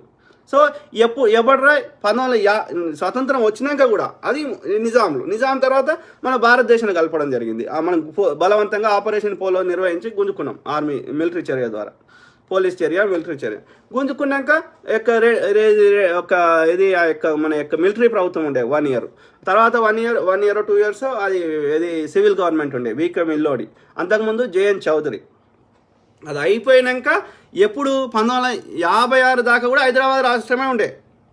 ఆ వికే మెల్లోడి, ఆ జేఎన్ చౌదరి ఆధ్వర్యంలో ఉన్నప్పుడు ఏది ఇక్కడ ఈ యొక్క నిజాం కింద ఉన్న వాళ్ళ అఫీషియల్ లాంగ్వేజ్ ఏంది ప్రభుత్వంలో, రాతపూత పనులు, రికార్డ్స్, గవర్నమెంట్ రికార్డ్స్ అన్నీ ఉర్దూలో ఉంటుండే. అందరికీ ఉర్దూ వస్తుండే. తెలంగాణలో ఉర్దూ అఫీషియల్ లాంగ్వేజ్, అర్థమైందా? ఉస్మానియా యూనివర్సిటీలో ఉర్దూ చెప్పేటోళ్ళు, ఎక్కడ బోర్డు అయినా ఉర్దూ ఉండేది. So Urdu was the official language. అయితే అప్పుడు మనకు వచ్చినటువంటి గవర్నమెంట్, ఆ మిలిటరీ గవర్నమెంట్ అయిన జేఎన్ చౌదరి గారు కానీ, లేకపోతే వికే మెల్లోడి సివిల్ గవర్నమెంట్ కానీ, ఈ వీళ్ళు ఉన్న వాళ్ళంతా ఈ యొక్క నిజాంకి సపోర్ట్ చేస్తారు. మళ్ళీ ఈ యొక్క హైదరాబాద్ని మన దేశం నుంచి లేకుండా పాకిస్తాన్ దిక్కు కలిపే అవకాశం ఉంటుంది. కాబట్టి ఈ ఉన్న ఎంప్లాయీస్ మనకు మద్దతు, మనం చెప్పినట్టు వినరు. కాబట్టి వీళ్ళందరినీ నిజాంకి అనుకూలంగా పనిచేస్తారు. కాబట్టి వీళ్ళని తీసేసి మాకు ఈ యొక్క తెలుగు ఇంగ్లీష్ మంచిగా వచ్చిన వాళ్ళని పెట్టుకోవాలి అని ఆయన అంటే, తెలుగు ఇంగ్లీష్ మంచిగా వచ్చిన వాళ్ళు తెలంగాణలో లేరు అప్పుడు చదువుకున్న వాళ్ళు. ఓకే, అంతా ఉర్దూ చదువుకున్న వాళ్ళే ఉన్నారు, కానీ తెలుగు ఇంగ్లీష్ చదువుకున్న వాళ్ళు తెలంగాణలో లేకుండే. తాలూకాలల్లో బ్లాక్ ఆఫీసులలో 5వ తరగతి 3వ తరగతి వచ్చిన వాళ్ళు కూడా తీసుకున్నారు. ఇక అందుకని చెప్పి ఆ యొక్క పోస్టులని పెడితే అప్పుడు ఏం చేశారు, అప్పుడు మద్రాసు నుంచి విడిపోయిన ఆంధ్ర రాష్ట్రం సపరేట్ అయ్యి కర్నూలులో గుడారాలు వేసుకొని వాళ్ళు వాళ్ళకి ఒక బిల్డింగ్ భవనం లేదు, ఒక పరిపాలనా భవనం లేదు, ఏమీ లేదు. పరిపాలన జీతాలు ఇవ్వడానికి పైసలు లేవు వాళ్ళ దగ్గర. అట్లాంటి దుస్థితి. ఓకే, వాళ్ళు ఇక్కడ జాబ్లు పోస్టులు చేస్తే వచ్చి అప్లై చేసుకొని, వాళ్ళకి ఇంగ్లీష్ తెలుగు మంచిగా వచ్చు కాబట్టి ఆ యొక్క మద్రాస్ ప్రెసిడెన్సీ కింద ఉన్నప్పుడు, అందుకని వాళ్ళు వచ్చి అప్లై చేసుకొని అట్లా వచ్చిర్రు ఆ యొక్క ఆంధ్ర నుంచి వలసలు వస్తే. ఇక్కడ లోకల్ ఉన్న కోపం వచ్చింది. అరే, మేము ఇక్కడ పుట్టిన వాళ్ళము, మేము హైదరాబాద్ నగరాన్ని నిర్మించింది మేము, ఇక్కడ ట్యాక్సులు కట్టింది మేము, మాకు ఉద్యోగాలు లేకుండా ఆంధ్రలోకి ఎట్లా ఇస్తారు అని చెప్పి ఆంధ్ర ఇడ్లీ సాంబార్ గో బ్యాక్ అని అప్పటి నుంచి స్టార్ట్ అయింది ఉద్యమం ముల్కి. అందుకని ఆంధ్రప్రదేశ్లో భాషా ప్రయుక్త రాష్ట్రాల కింద కలుపుతామంటే కూడా వద్దన్నారు. అంటే పెద్ద మనుషుల ఒప్పందము, ముల్కీ నిబంధనలు ఇన్ని పెడితే అప్పుడు ఒప్పుకున్నారు. వాటిని అన్నింటినీ ఉమ్మడి ఆంధ్రప్రదేశ్ వచ్చినాక తూట్లు పడిచిర్రు. హైదరాబాద్ను రియల్ ఎస్టేట్ వ్యాపారం చేసిర్రు. ఇన్ని వందల చరిత్ర గల ఇవాళ ఆంధ్రలో ఎవడు తెచ్చి ఏం కట్టిండు? వాళ్ళు బతకడానికి వచ్చిర్రు, వాళ్ళ వ్యాపారం ఉంది కాబట్టి. అంతకుముందు చెన్నపట్నం పోయినరు, ఇక్కడ వ్యాపారాలు ఉన్నాయి కాబట్టి ఇక్కడికి వచ్చి బతుకుతున్నారు. నాకు అర్థం కాదు. అపోలో హాస్పిటల్ వాడు హైదరాబాద్లో ఉన్నాడు, చెన్నైలో ఉన్నాడు, ఇంకో దగ్గర ఉంటాడు. వాళ్ళు ఏం చేసిర్రు నాయన? నాకు అర్థం కాదు. మేము ఆంధ్రప్రదేశ్కి వచ్చి మేము పరిపాలిస్తా అంటలేం కదా, అంటున్నామా? మేము వాళ్ళు ఏళ్ళు పెడుతున్నామా, కాలు పెడుతున్నామా? ఆంధ్రప్రదేశ్లో కట్టుకోర్రా మీరు కూడా. అన్నిటి లెక్క ఒక మంచి పెద్ద నగరాన్ని కట్టుకోండి. దేశంలో అన్ని నగరాలు ఉన్నట్టు ఉంటాయి. ఎందుకు ఆడికిడికి వలసలు పోతారు? అప్పుడు చెన్నపట్నం పోయినారు, ఇప్పుడు ఈడికి వస్తున్నారు. మీరు కట్టుకోండి, ఓడొద్దన్నాడు. బతకడానికి వస్తే ఎవరికి నొప్పి అవుతుంది? ఎవరికి నొప్పి అయితే లేదు. తెలంగాణలో దుబాయ్కి పోతారు, అమెరికాకి పోతారు, ఎవరికి నొప్పి అవుతుంది? కానీ మా పరిపాలన ఏలు పెడతా అంటే ఎందుకు ఊరుకుంటాం? ఎందుకు పిచ్చిలేసి కొట్లాడిరా? అప్పుడు 300 మంది చచ్చిపోయారు. కాసు బ్రహ్మానందరెడ్డి గారు, వాడు ఆంధ్రాలోనైతే చంపేటోడా? తెలంగాణలోని పిట్టని కాల్చినట్టు కాల్చిండు. మాకు ఎంత బాధ అవుతుంది? మాకు వాయిస్ ఉండేనా ఉమ్మడి ఆంధ్రప్రదేశ్లో? ఎందుకు కొట్లాడినాం? మాకు వాయిస్ లేదు. మాకు ఆ మెజారిటీ ఆంధ్ర రాయలసీమ నుంచి ఉన్నారు. వాళ్ళు చెప్పిందే చట్టాలు అవుతున్నాయి. మేము చెప్పింది ఓడి పట్టించుకున్నాడు. మా విజయవాడ నుంచి వచ్చినోడే హీరో అనవాట్రి, తెలంగాణ వాడికి ఆకురోడ్లకు పెట్టవాట్రి. ఈ డిస్క్రిమినేషన్ ఉన్నది. మేము ఒకప్పుడు హీరో లెక్క వెలిగినాం. ఓకే, మమ్మల్ని ఇట్లా మా భాష కరెక్ట్ లేదంటారు, మా తిండి కరెక్ట్ లేదంటారు, మాకు వివక్ష వద్దు అనే కదా మేము కొట్లాడి తెచ్చుకున్నది. అప్పుడు 300 మంది, ఇప్పుడు 1200 మంది. పెట్టుకోర్రా మీడియా సంస్థలు, మీ పైసలు ఉన్నాయి పెట్టుకుంటారు. వ్యాపారస్తులు రియల్ ఎస్టేట్లు అడ్డదారులలో సంపాదించుకుంటారు, పెట్టుకోర్రి. కానీ మా అస్తిత్వం మీద దెబ్బ కొడతా అంటే మళ్ళీ ఇంకో ఉద్యమాలు తేవాలనా? నాకు అర్థం. బతుకుదారికి వచ్చిన లెక్కుండు. అంతేగాని మమ్మల్ని పొద్దుగాలు వేస్తే ఇబ్బంది పెట్టుడు, మా యొక్క అస్తిత్వాన్ని దెబ్బతీసే విధంగా ప్రవర్తించడం సిగ్గుశరం ఉండాలి. చిన్నజీఆర్ స్వామి గారు వాడు ఆంధ్ర నుంచి వచ్చి వాడు మా పేర్లనే మారుస్తున్నాడు. యాదగిరి గుట్ట అంటాం మేము, కీసర గుట్ట, కొండ గట్టు అట్లా అంటాం మేము, గుట్టలు అంటాం, అద్రిలు అనం. సింహాద్రి, అప్పన్న, ఇంద్రకీలాద్రి, దుర్గమ్మ తల్లి, అక్కడ అద్రి అనేది ఆంధ్రప్రదేశ్ కల్చర్. అది మా అస్తిత్వం మీద దెబ్బ కొట్టడానికి నీ ఓడరా? మేము మొక్కే దేవతలు సమ్మక్క, సారక్క, ఏడుపాయల జాతర, ఇంకో జాతర, నువ్వు ఓడరా చెప్పడానికి? నువ్వు తీసుకునేదే అడ్డదారులు దొబ్బక తింటున్నావు, భూములు దొబ్బక తింటున్నావు. మా యొక్క అస్తిత్వం దొబ్బ కొట్టింది సరిపోలే అంటే మళ్ళీ కొత్త ఉద్యమాలు చేయాలన్నా? 8 ఏళ్ల కింద తెలంగాణ ఇచ్చినాక మళ్ళీ తెలంగాణ వివాదం ఎందుకురా? తలుపులు మూసిచ్చిర్రు, తెరిచిచ్చిర్రు అని ఇక్కడ జరుగుతున్న కుట్ర మీరు గమనించండి. ఆంధ్రాకి సంబంధించిన వాళ్ళు, ఓకే, బీఎస్పీ వాడు ఆంధ్ర వాడు, VI6 వాడు, వాడు వచ్చి V6 వాడు ఎన్నేళ్ళే వచ్చి మాలోళ్ళు ఆంధ్రప్రదేశ్ మాదిగ వల్లే ఆంధ్రప్రదేశ్లో ఉండే మాలోళ్ళు బతకడానికి వచ్చారు బ్రిటిష్ వాని కాలంలో. ఈ సికింద్రాబాద్ ఏరియాని నిజాం ఇచ్చిండు ఎవరికి? ఆ బ్రిటిష్ వాని కింద ఈ యొక్క మిషనరీలు అవి పెట్టుకున్నారు. ఆ మిషనరీల కింద ఈ వాడు భూములు ఇచ్చిండు, మంచి ఎడ్యుకేషన్ ఇస్తే బతకడానికి వచ్చారు వీళ్ళు. బతకడానికి వచ్చిన లెక్కుండు. ఈ పెద్దపల్లి, కరీంనగర్, నిజామాబాద్ ఈ ప్రాంతాల గోదావరి పరివాహక ప్రాంతాలకి వచ్చి బతకడానికి వచ్చారు. బతకడానికి వచ్చినప్పుడు బతకడానికి లెక్కుండు. అంతేగాని మేము కన్వర్ట్ చేస్తాం, మేము పరిపాలిస్తాం, మా అస్తిత్వం మీద దెబ్బ కొడతాం, పైసలు చేయలే పెట్టుకొని మీ ఇష్టం ఉన్నట్టు ఆడతామంటే ఎనఫ్ నాన్ సెన్స్. మేము వచ్చినాంరా ఆంధ్రప్రదేశ్కి, మేమైనా అంటున్నాంరా మీరు కూడా బాగుపడాలంటున్నాం తప్ప మేమైనా అక్కడ అధికారం చేస్తాం, మేమైనా తిరుగుతున్నామా సంకల బిడ్డను వేసుకొని? పొద్దుగాలేస్తే మీకున్న మీడియా సంస్థల ద్వారా వానికి ఏం తక్కువ చేసిందిరా కాంగ్రెస్ పార్టీ? గడ్డం అని పేరు జీ వెంకటస్వామి గారికి ఏం తక్కువ చేసిందిరా కాంగ్రెస్ పార్టీ? CWC మెంబర్ ఇచ్చే వానికి ఇందిరాగాంధీతో పక్కకు కూర్చుండబెట్టే వానికి మంత్రి పదవులు ఇచ్చే వానికి ఇయ్యందేందిరా? వీడు 2014 దగ్గర వీడు ఒకరికి ఎమ్మెల్యే టికెట్ ఇచ్చే, ఒకరికి MP టికెట్ ఇచ్చే. గడ్డం వివేక్ గానికి కానీ వాని పేరేంది, వాని తమ్ముని పేరు వినోద్ గానికి కానీ ఏం తక్కువ చేసిందిరా వానికి? పొద్దుగాలేస్తే వానికి ఉన్న శక్తియుక్తులన్నీ కాంగ్రెస్ రాకుండా చేయడానికి వాడతా అంటే అవలా నా కొడక ఏం తక్కువ చేసింది గడ్డం వివేక్ గానికి చెప్పండి. వాడి 75 హట్స్ అసోసియేషన్ ప్రెసిడెంట్ ఉండే జీ వెంకటస్వామి గారు ఉంటే వానికి ఇది గుడిసెలు 75,000 గుడిసెలు ఉండే హైదరాబాద్లో ఉంటే వాటిని పునరావాసం చేయి, వాటికి పర్మనెంట్ శాశ్వతంగా ఇల్లు కల్పించి తల్లి అని బతిలాడుకున్నాడు ఇందిరాగాంధీని. బతిలాడితే ఆమె 75,000 గుడిసెల్ని యొక్క పర్మనెంట్ వాళ్ళకి జాగాలు ఇచ్చింది, ఇల్లులు కట్టించింది. ఏం చేసిందిరా? వాడు 72,000 ఇది యొక్క డబుల్ బెడ్రూమ్ కట్టడానికి వాడు నెత్తి నోరు కొట్టుకుంటున్నాడు. 38 లక్షలు ఇందిరమ్మ ఇల్లు ఇచ్చారు కాంగ్రెస్ పార్టీ. ఏం తక్కువ చేసిందిరా గడ్డం వివేక్ గానికి? V6 నా కొడుకు ఏం తక్కువ చేసిందిరా? పొద్దుగాలేస్తే బీజేపీ అంతటి కుమ్మక్కైనా కాదు. కేసీఆర్ అవల నా కొడుకు చంద్రబాబు నాయుడు తెలంగాణలో తిరిగితే ఆంధ్రోడని తిడతాడు. మరి జగన్ ఆయనటోడు ఆంధ్రోడు కాదా? చంద్రబాబు నాయుడు తెలంగాణకి ఈమెను లేఖ ఇచ్చిండు అయ్యా లేదా? ఇలా TRSలో ఉన్నంతా TDP వాళ్ళు. మరి అట్లాంటిది చెత్త నా కొడుక ఇవాళ షర్మిలక్క తిరుగుతుంటే సప్పుడు ఏడేంది కావాల నా కొడుకు? వానికి ఖర్జూరాలు తినిపిస్తాడు, వానికి ఆలింగనాలు ఇస్తాడు, చిన్నవాడు పెద్దవాడు అంటాడు. అప్పుడేమో రాజోలి బండలు ఎత్తుకుపోతున్నాడు, వాడు పావురాల గుట్టల పావురం అయిపోయాడు. ఏం అన్యాయం ఇది? ఎక్కడో ఒక అద్దు ఉండాలి కదా, దేనికో ఒక దాని లిమిట్ ఉండాలి కదా. అవులా నా కొడుక IPS అధికారి ఐఏఎస్ జాబ్ ఎట్లా చేస్తావురా నువ్వు నిబంధనలకు విరుద్ధంగా? అది కూడా 4 ఏళ్ళు 5 ఏళ్ళే ఉంటావు, 9 ఏళ్ళు ఎట్లా ఉంటావురా? వీడు చచ్చిపోతే RS ప్రేమ్ చచ్చిపోతే గురుకులాలు పోతాయిరా? వీడు పెట్టింది అది. నా పిల్లలకు పెట్టేది నేను ఉస్మాన్ యూనివర్సిటీ అల్యూమ్నై ఉంటుంది, JNTU అల్యూమ్నై ఉంటుంది, గీతం యూనివర్సిటీ అల్యూమ్నై ఉంటుంది. ఎవడన్నా మళ్ళీ వెళ్ళిపోయిన వాళ్ళు మళ్ళీ వస్తారు వాళ్ళకి? బయట అసోసియేషన్ మీటింగ్లు పెట్టుకుంటారు కానీ మళ్ళీ స్వేరోస్ ఎందుకు వస్తారా? 10 కమాండ్మెంట్స్ ఎల్లు ఉంటారా? బైబిల్ ఉంటాయి. పొద్దుగాల లేస్తే చెడగొట్టుకుంటా నాశనం చేసుకుంటా మళ్ళీ మీదకి వెళ్ళి మాట్లాడిన వాళ్ళని ప్రజలకు అర్థమయ్యేది చెప్తే నీకు నొప్పి అవుతుంది. అరగాడిది ఇప్పటికి కూడా 100 ఏళ్ళ వచ్చి వాళ్ళు బ్రిటిష్ కాలంలో వచ్చినా కానీ అప్పటికి రూట్స్ ఆడికి పోతలేవు. ఆంధ్రాకి అక్కడేమైనా అయితే వీళ్ళకి నొప్పి అవుతుంది. ఇక్కడ ఎంతమంది చచ్చిపోయినా ఇక్కడ ఏమైనా వీళ్ళకి నొప్పి కాదు. సంక్రాంతి వస్తే మొత్తం హైదరాబాద్ ఖాళీ అవుతుంది. మళ్ళీ వచ్చేసి మేము సవతి ప్రేమ ప్రదర్శిస్తా, నేను తెలంగాణ కోడలని చెప్తావు. ఎట్లా కోడలు అవుతావే? మొన్నటిదాకా ఆడనే తిరుగుతావి, అన్న కోటేయమంటివి. రాజన్న రాజ్యం జగన్ అన్న కోటేస్తే రాజన్న రాజ్యం వస్తుంది అంటివి. ఇలా తెలంగాణ కోడలని ఎట్లా చెప్తావు? సమైక్యాంధ్ర కోసం ఢిల్లీలో పోరాటం చేస్తాను వీకినాడు వీడు. హైదరాబాద్ వస్తే వీసా తీసుకొని రావాలన్నది ఈ తల్లి.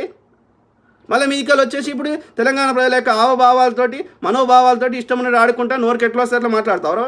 చెత్త నా కొడక, సిగ్గుశరం లేదు, బుద్ధి ఉండాలి. కాదురా BSP నా కొడక దళితులని, BC SC STలని చిన్నగా చూసింది, అంటరాని వారిగా చూసింది, శూద్రులను చూసింది. ఈ బాపనోడే, నువ్వు BJP సపోర్ట్ చేస్తున్న బాపనోడే. శివాజీ మహారాజుకు పట్టాభిషేకం చేయలేదురా గాడిది. ఓకే, వాడు గంగాధర భట్టు అనేటోడు అరికాలి యొక్క దీంతో బొట్టు పెట్టిండు వాడు. శివాజీ సెక్యులర్, ఆయన ఆర్మీలో సగం కంటే ఎక్కువ మంది ఉండే. ఫస్ట్ అక్కడ యుద్ధాలు జరిగింది మరాఠా సామ్రాజ్యాన్ని విస్తరించుకోవడం కోసం. మొఘళ్ళకి మరాఠాలకు మధ్య మస్తు యుద్ధం జరిగినాయి. మరాఠాలకి ఆంగ్లేయులకు యుద్ధం జరిగినాయి. ఆడ రామరాజ్య ఎక్స్పాన్షన్ కోసం జరిగిన యుద్ధాలు కానీ మతం పేరు మీద యుద్ధాలు జరగలే. టిప్పు సుల్తాన్ బతిలాడుకున్నాడు శ్రీరంగపట్నంలో ఉన్న పూజారులు. టిప్పు సుల్తాన్ కింద ఉన్నటువంటి పున్నయ్య ఆయన హిందువు, ఆయన మంత్రి దివాన్ ప్రధానమంత్రి. ఔరంగజేబ్ కింద ఉన్నటువంటి జయసింహ దివాన్ ప్రధానమంత్రి. హిందువులో ఎందుకు పెట్టుకుంటారు వాడు? అక్బర్ కింద ఉన్న వాళ్ళు తాన్సేను లేకపోతే ఇంకా చాలామంది హిందువులు. ఆయనైతే కొత్త మతాన్ని స్థాపించే ప్రయత్నం చేసిండు అక్బర్.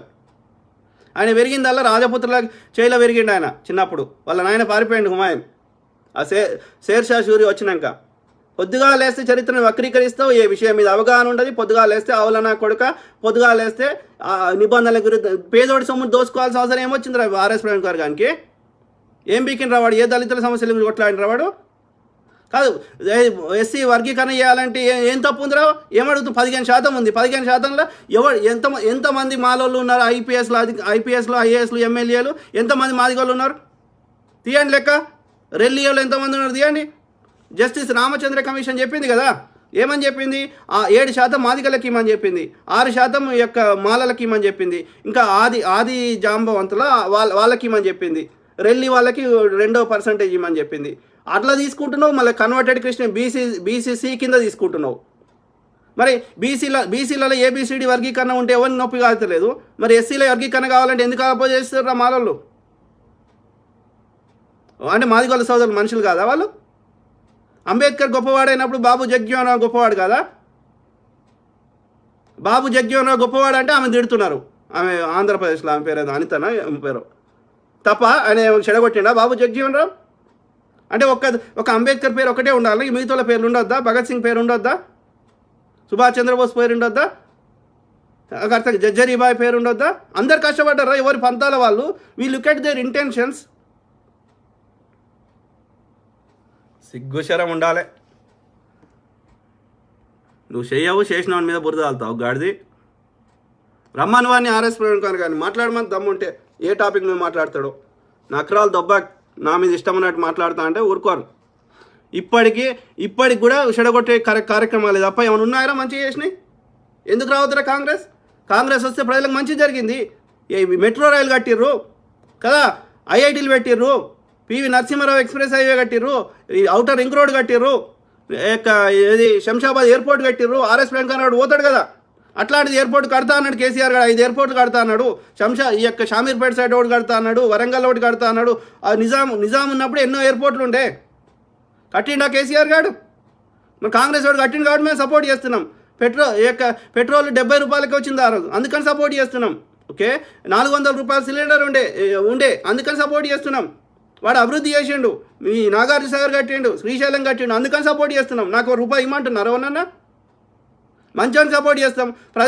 ప్రజలందరూ సొమ్ము దోసుకుంటా అంటే ఎవరికి ఇస్తారో వాడు దళిత బంధు చెప్పు. బీఎస్పీకి ఇస్తాడు వాడు. చెత్త నా కొడక. ఎన్ఎం అన్న, నీ వల్ల చాలా విషయాలు తెలుసుకున్నాను. బీజేపీ ఆర్ఎస్ఎస్ మత రాజకీయాలు వాళ్ళ అబద్ధాల గురించి. Correct brother. అన్యాయం చేసేటోడే బీజేపీ సపోర్ట్ చేస్తున్నాడు. గుర్తుపెట్టుకోండి. ఓకే, అర్థమైందా? మాలలు కావచ్చు, లేకపోతే ఆ లంబడోళ్ళు కావచ్చు, ఎవడైతే అన్యాయం చేస్తున్నారో, ఎవడైతే వర్గీకరణ వద్దంటుండో, ఎవడైతే అడ్డగౌలుగా దోసుకుంటుర్రో, ఓకే, అంతా అధికారులంతా ఆ లంబడోళ్ళు ఎక్కువ మంది అధికారులు ఉంటారంట. వాళ్ళు మొత్తం అన్నీ ఈ యొక్క ట్రాఫిక్ కానిస్టేబుల్, పోలీసు అన్నీ ఈ యొక్క లంచాలి. ఓకే, ఎవడైతే అన్యాయం చేస్తుండో, ఎవడైతే వర్గీకరణ వద్దంటుండో వాడు బీజేపీ సపోర్ట్ చేస్తుండు. గుర్తుపెట్టుకోండి గాడిద కొడుకులు. బీజేపీ పుట్టుక ఎలా జరిగింది అని నేను తెలుసుకోవాలి అనుకుంటున్నాను. బీజేపీని ఎవరు స్థాపించారు, ఎందుకు స్థాపించారు, ఎక్కడ స్థాపించారు, ఎప్పుడు స్థాపించారు? బీజేపీ పార్టీ అనేది అఫీషియల్గా 1980లో వాజ్పేయి గారు ఆర్ఎస్ఎస్లో ఒక పొలిటికల్ విభాగం. ఆర్ఎస్ఎస్లో 100 విభాగాలు ఉంటాయి. ఓకే, రైతులకు ఒక విభాగం ఉంటుంది, అట్లనే ముస్లిమ్స్ కూడా ఒక విభాగం ఉంది. ఓకే, ఏదో మంచి ఉంది, ముస్లిం రాష్ట్రీయ మంచి సంథింగ్ ఏదో మంచి ఉంది. ఓకే, అట్లా ప్రతి విభాగం ఒక 21 విభాగాలు ఉన్నాయి. అందులో ఒక విభాగం పొలిటికల్ విభాగం. ఓకే, ఆ పొలిటికల్ విభాగంలో ఈ వాజ్పేయి గారు, అదేవిధంగా ఇంకొని పేరు ఏదో మహోపాధ్యాయ అని ఉంది, ఈడు కలిసి 1980లో అఫీషియల్గా భారతీయ జనతా పార్టీ అని రిజిస్టర్ చేశారు. అంటే బీజేపీ. అంతకంటే ముందు దాని పేరు జనసంఘం ఏదో ఉండే. అర్థమైందా? పేర్లు వేరుండే. అంతకంటే ముందు హిందూ మహాసభలు ఉండే, పేరు వేరే ఉండే, కానీ సారా ఒకటే, లోపల ఉన్న సారా ఒకటే, సీసా వేరు అంతే. అర్థమైందా? సో గలీజ్ నా కొడుకు. వాడు మంచిగా చేయడు, ఏ కనకు ఇది ఉండదు, ఏ విషయం మీద అవగాహన ఉండదు, ఒక గుడ్ ఇంటెన్షన్ ఉండదు, వాడు వచ్చి నన్ను విమర్శిస్తావు రగాడిది అంటున్నాడు. నిజంలో బతకాలరా, జీసస్ అదే చెప్పిండ్రా. అవులా నా కొడక, కరెక్ట్ బ్రదర్. ఆసిఫ్ అలీ ఆ యొక్క విప్లవాలకు సంబంధించిన అందరికీ, ఆ విప్లవకారులందరికీ సపోర్ట్ చేశాడు. నీకు నచ్చకపోతే చూడకరా బీఎస్పీ నా కొడక, చూడక నిన్న కూడా చూడమంటలేడు, మంచి వాళ్ళు చూస్తారు. చదివిన మరి ఇప్పుడే చదివినది సందాని. వీర్లపాటి రమేష్, విద్యుత్ ఛార్జీలు పెంచుతున్నారు. ఛార్జీల పెంపు విషయంలో ప్రజల తరపున పోరాటం చేయడానికి కాంగ్రెస్ పార్టీకి మంచి అవకాశం. ఈ అవకాశాన్ని కాంగ్రెస్ పార్టీ వినియోగించుకుంటుందా చూద్దాం. వినియోగించుకోవాలని చెప్తా ఉన్నాం. తిరగండియా ప్రజల లోపల. ఈ నలుగురు నా కొడుకులు అందరూ ఒక్కటే. కాంగ్రెస్ పార్టీ ఓట్లు చీల్చడానికి వాడికి ఉన్న మీడియా సంస్థల్లో కాంగ్రెస్ పార్టీ లేదు అని చెప్పడానికి వాడు, చూడండి మీరు గమనించండి, వాడు వెస్ట్ బెంగాల్లో ఏమి వేషాలు వేయించిండో పీకే గాడు గదే వేషాలు ఈడు వేయించే ప్రయత్నం చేస్తుండు. ఓకే, ఈ ఆంధ్రాకి సంబంధించిన వాళ్ళు, ఈ యొక్క మీడియా సంస్థలు కానీ పొలిటికల్ పార్టీస్ కానీ వాళ్ళకి పగ పెట్టుకున్నారు కాంగ్రెస్ మీద. ఎందుకు అంటే కాంగ్రెస్ విడగొట్టింది తెలంగాణ అనే పగ పెట్టుకొని పొద్దుగా లేస్తే కాంగ్రెస్ దేశంలో లేకుండా చేయడానికి వాళ్ళ అస్త్రశస్త్రాలన్నీ అడ్డమైన ఎదవ తెలివితేటలు అన్నీ వాడుతున్నారు. ఓకే, అందులో భాగంగానే ఈ ఓట్లు పోలరైజ్ చేయించడానికి ఎంఐఎంని అక్కడ పంపిస్తారు. బీజేపీ అక్కడ హిందువుల ఓట్లన్నీ బీజేపీ దిక్కు వచ్చేటట్టు చేయడానికి. ఓకే, అదే అందులో భాగంగానే బీఎస్పీని పోటీ చేస్తారు ఓట్లు చీల్చడానికి, ఆమ్ ఆద్మీ పార్టీని పోటీ చేస్తారు. ఇలా కాంగ్రెస్లో ఉండి ఎగిరెగిరిమంటారు, ఎగిరెగిరి బాగా యాక్టివ్గా ఉండమంటారు. ఉన్నాక వాళ్ళని ఎంత ఇదంత క్యాడర్ని అలాగే బయటకు తీసుకుపోయేటట్టు చేసే ప్రయత్నం చేస్తారు. ఇప్పుడు ఇందిరా శోభని ఎంత ఎగిరింది, ఎందుకు ఎగిరింది పోయేటప్పుడు? వాడు కౌశిక్ గాడు ఎందుకు ఎగిరిండు చెప్పండి? వాడు ఇది బైక్ ర్యాలీ చేసిండు వాడు. ఎందుకంటే ఎంతమంది అయితే అంతమందిని కాంగ్రెస్లోకి వెళ్ళి తీసుకుపోవాలి. ఇది వినుకుంటారా? అట్లా ఎవనోని వీక్నెస్లు ఏమున్నాయో చూసుకొని వాని మీద సిబిఐ కేసులు పెడతాం, ఈడీ కేసులు పెడతామని ఆ శ్రీశైలం గౌడ్ని, లేకపోతే ఆడ శ్రీధర్ బాబు కాదు ఇంకో ఆయన ఉన్నాడు చూడు, హరీష్ పాల్వాయి, ఇట్లా ఈ యొక్క ఈమె పేరేంది మన పోయిన చూడు, ఈ యొక్క అదే జిట్టా బాలకృష్ణారెడ్డి, రాణి రుద్రమాది, ఇక వాని మిషన్ అది అన్నట్టు. ఈడు చెత్తనా కొడుకు వైసీపీ, ఈ యొక్క V6 ఓడు. ఓకే, ఇక పొద్దుగా లేస్తే ఈ టీఆర్ఎస్ వాళ్ళకి, ఈ టీఆర్ఎస్ వానికి బీజేపీకి వీళ్ళతోటి కుమ్మక్కయ్యారు. ఎంఐఎం, టీఆర్ఎస్, బీజేపీ, V6 నా కొడుకు, తర్వాత ఈ యొక్క బీఎస్పీ నా కొడుకులు, తర్వాత ఈ యొక్క వైసీపీ నా కొడుకులు, వీళ్ళందరూ ఏకమై కాంగ్రెస్ రాకుండా చేయాలి, కాంగ్రెస్ ముక్త భారత్ చేయాలి. ఎందుకంటే తెలంగాణని విడగొట్టింది, అది వాళ్ళ పగ. దానికి మీడియా సంస్థలు తోడైనవి. ఎక్కడన్నా ఏ మీడియా సంస్థ నా కొడుకైనా, లేకపోతే ఏ ఇందిరా శోభన్ లాంటి ఆమె ఎవరైనా సరే ఏ రోజు పెట్రోల్ రేటు పెరిగితే మాట్లాడరు, సిలిండర్ రేటు పెరిగితే మాట్లాడరు, కేంద్ర బడ్జెట్ గురించి మాట్లాడరు, దేశం అప్పుల పాలైతే మాట్లాడరు, కేంద్ర ప్రభుత్వం మనది కాదు అన్నట్టు ప్రవర్తిస్తారు. ఈ రఘు జర్నలిస్ట్ గారు పొద్దుగా లేస్తే ఈయన్ని తిడతారు కేసీఆర్ కానీ ఒక్కరోజు కూడా మోడీ కానీ ప్రశ్నించారు. ఇది వీళ్ళ చిత్తశుద్ధి, ఇది వీళ్ళ దేశభక్తి. అంటే అంత ప్రజలు ఉల్లు అయిపోయారు. కేవలం ఇక్కడ తెలంగాణ విడగొడతారా? మేము 500,000 సంవత్సరాల నుంచి మేము హైదరాబాద్ స్టేట్ 1956 దాకా కూడా మేము హైదరాబాద్ స్టేట్గానే ఉన్నాం. మాది పెద్ద రాష్ట్రం ఉండే, 5 జిల్లాలు ఏది మహారాష్ట్రలో ఉన్నాయి, ఇవాళ 3 జిల్లాలు కర్ణాటకలో ఉన్నాయి, ఇవాళ 3 మరాఠ్వాడా ప్రాంతము, ఈ యొక్క కర్ణాటక ప్రాంతము, ఈ తెలంగాణ ప్రాంతం, ఈ 3 ప్రాంతాలు కలిపి హైదరాబాద్ స్టేట్ ఉండే. ఆ భాషా ప్రయుక్త రాష్ట్రాలు ఉన్నప్పుడు కన్నడ మాట్లాడేటోళ్ళందరినీ అలా కలిపారు. ఆ 3 జిల్లాలని ఈ యొక్క మరాఠీ మాట్లాడేటోళ్ళందరినీ అలా కలిపారు. ఓకే, మరాఠ్వాడ అంటే ఆ పైన ఉంటాయి, ఆ యొక్క ఆదిలాబాద్ పైన నాందేడు, పర్బియా, అట్లా ఉన్నాయి 5 జిల్లాలు. ఇక్కడ రాయచూరు, ఈ యొక్క గుల్బర్గా, ఇవి ఉండే. పెద్ద స్టేట్ ఉండే. ఇక చాలు, ఇక అబ్యూజ్ చేసిన కాడికి చాలు ఇక. ఓకే, ఈ హైదరాబాద్ డెవలప్మెంట్లో మీ స్థానం ఏం లేదు, మీరు బతకడానికి వచ్చారు అంతే. ఆంధ్రప్రదేశ్కి వెళ్ళి వచ్చి హైదరాబాద్ రాష్ట్ర బడ్జెట్లో ఏం పెట్టలే. ఓకే, అర్థమైంది? హైదరాబాద్ నుంచి ఎక్కువ రెవెన్యూ వచ్చిందని ఆంధ్రాకి అక్కడ మీరు పెద్దగా డెవలప్ చేసుకున్నది ఏం లేదు. ఓకే, తిన్నారు, ఆంధ్రా నుంచి వచ్చిన పాలకులు తిన్నారు అంతే. ఆంధ్రాకి మీరు డెవలప్ చేసింది లేదు, ఇక్కడ హైదరాబాద్ని మీకు పీకింది లేదు. హైదరాబాద్ వచ్చే రెవెన్యూతో పోలిస్తే హైదరాబాద్కి వచ్చింది పీకింది లేదు. ఓకే, కేంద్రంలో కాంగ్రెస్ ఉండి అంతో చేసినాయి, అన్ని కేంద్రం తెచ్చిన సంస్థలే ఎక్కువ శాతం. హైదరాబాద్లో ఏమైనా గట్టినవి ఉన్నాయంటే అన్ని కేంద్రం తెచ్చినాయే. అలా కూడా నాగార్జున సాగర్లో మళ్ళీ ఆడగడుతుంటే దాన్ని డిజైన్ మార్పించి ఇంకో దగ్గర గడిపించి మళ్ళీ మాకు సరైనటువంటి వాటర్ రాకుండా చేసారు. అలా కూడా ప్రతి చోట మాకు అన్యాయమే చేశారు. మీరు బతకడానికి వచ్చారు కానీ మమ్మల్ని రూల్ చేస్తా అంటే మేము ఊరుకోం. ఇంతకంటే పెద్ద ఉద్యమాలు చేస్తాం, గుర్తుపెట్టుకోండి. Veerlapati Ramesh correct brother. కాంగ్రెస్ నాయకులు కొట్లాడాలి. Ramesh Melnati hi brother. కాదు, ఏదైనా దేనికైనా హద్దు ఉంటుంది. వానికి ఏమన్నా నేను భగత్ సింగ్ గురించి చెప్తుంటే వాడు నన్ను తిడుతున్నాడు, పిచ్చి నా కొడుకు. వాడిని ఏమన్నా అన్నా అనరా నేను? నవీన్ పోరన్లా హాయ్ అన్న, good evening brother. Sridhar friends hi brother. Sridhar friends, నువ్వు టీఆర్ఎస్ సపోర్ట్ చేసేటట్టున్నావు కదా, అంతేనా? రామ్మోహన్ కొత్త నమస్తే రాజ్భాయ్, నమస్తే బ్రదర్. వి శ్రీధర్ హాయ్ అన్న, హాయ్ బ్రదర్. భగత్ సింగ్ కాదు, దేశానికి సేవ చేసిన వాళ్ళ యొక్క చరిత్ర ప్రజలకు చెప్పాలని నేను నా తాపత్రయం. నేను లేట్ వచ్చిన, నేను అరౌండ్ 9కి వచ్చే ప్రయత్నం చేస్తాను, లేట్ అయింది. ఎందుకంటే అది చదువుతా ఉంటే ఏదో 2 ముచ్చలు చదువుతా ఆ చదువుతానికి కొద్దీ అది ఇంత పెద్ద శాంతాడంత లిస్ట్ ఉంది. ఓకే, అది అర్థం చేసుకోవాలి కదా దాన్ని. మోల్సాబ్ హఫీజ్, హలో మోల్సాబ్, హాయ్ బ్రదర్. సాది మిత్రులారా, ఇంకా కింద 1-2 ఉంటే చూద్దాం, దాన్ని వెళ్ళిపోతాం. వాడు నన్ను తిడుతున్నాడు, వాడు బీఎస్పీ అని పెట్టుకొని. చెత్త నా కొడుకు, నన్ను తిట్టే అర్హత ఉందారా నీకు? నీ పేరేంది? నరేష్ బీఎస్పీ జంగం అంట. నేనేందుకు చెప్తారా సొల్లు? చెత్త నా కొడుక. నువ్వు పొద్దుగా లేస్తే మీ వాట్సాప్లలో చెత్త నింపుతారు మీ బీజేపీ ఆర్ఎస్ వాళ్ళు. మేమేం చెప్తారా సొల్లు? వాస్తవం చెప్తానే, నాకు అవసరం కూడా లేదు. అన్ని లెక్క సొల్లు చెప్పి ఐపీఎస్ చదివి ఐఏఎస్లో దొంగదారులు చేసి రైతు బంధు కింద దోసుకుంటా, పిల్లలు పెట్టే తిండిలో సాంబార్లో దోసుకుంటా అట్లా పెంచలే మా తల్లిదండ్రులు అట్లా సంస్కారహీనులుగా పేదోళ్ళకి పెట్టే తిండిని.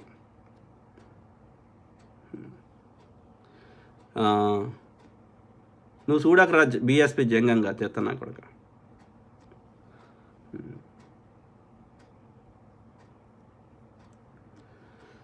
మార్క్స్ డాన్ శ్యామ్ కౌంటర్ భలే ఇచ్చావన్న, థ్యాంక్ యూ.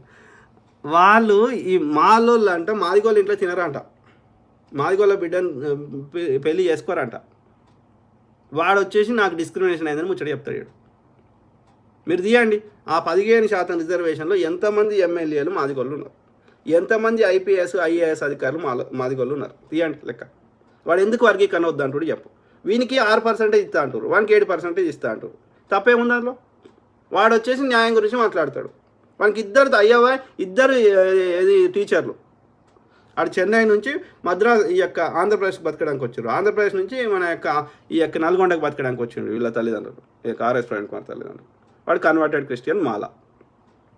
ఏదన్నా చావురా నాయన, కానీ గట్లా అడ్డదారులు ఎందుకురా నీకు? గాడిది కొడుకు. అదే నీ అన్నదమ్ములకు నొప్పి అవుతుంటే నీకు ఫీల్ అవుతలేడు. వాడు మస్తు మంది ఎన్కౌంటర్ చేసి చంపినాడు అన్నలను. వీడు ఎన్కౌంటర్ స్పెషలిస్ట్ అంట ఆర్ఎస్ ప్రవీణ్ కుమార్ గారు. వాడు ముగ్గురు లింగాయతులని గన్ను పెట్టి చూపెట్టి, మీరు గురుకులాల్లో ఉంటే వాళ్ళని గన్ను పెట్టి చూపెట్టినండి వీడు.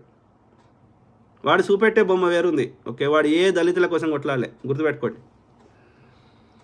కొట్లాడింది అద్దంకి దయాకరనే కొట్లాడిండు, మందకృష్ణ మాదిగానే కొట్లాడిండు. ఇంతకుముందు కారంపూడి శివాజీ అని ఉంటుండే, ఇంకా కొంతమంది కత్తి పద్మారావు అని ఉంటుండే. ఓకే, ఇంకా చాలా బొజ్జ తారకం అని ఉంటుండే, ఇంకా చాలామంది కొట్లాడారు. ఓకే, విమలక్క కొట్లాడింది. ఓకే, విమలక్క పరిస్థితి చూడు, కిరాయి కట్టుకుందామంటే ఆమెకు పైసలు లేని పరిస్థితి. సంధ్యక్క కొట్లాడింది.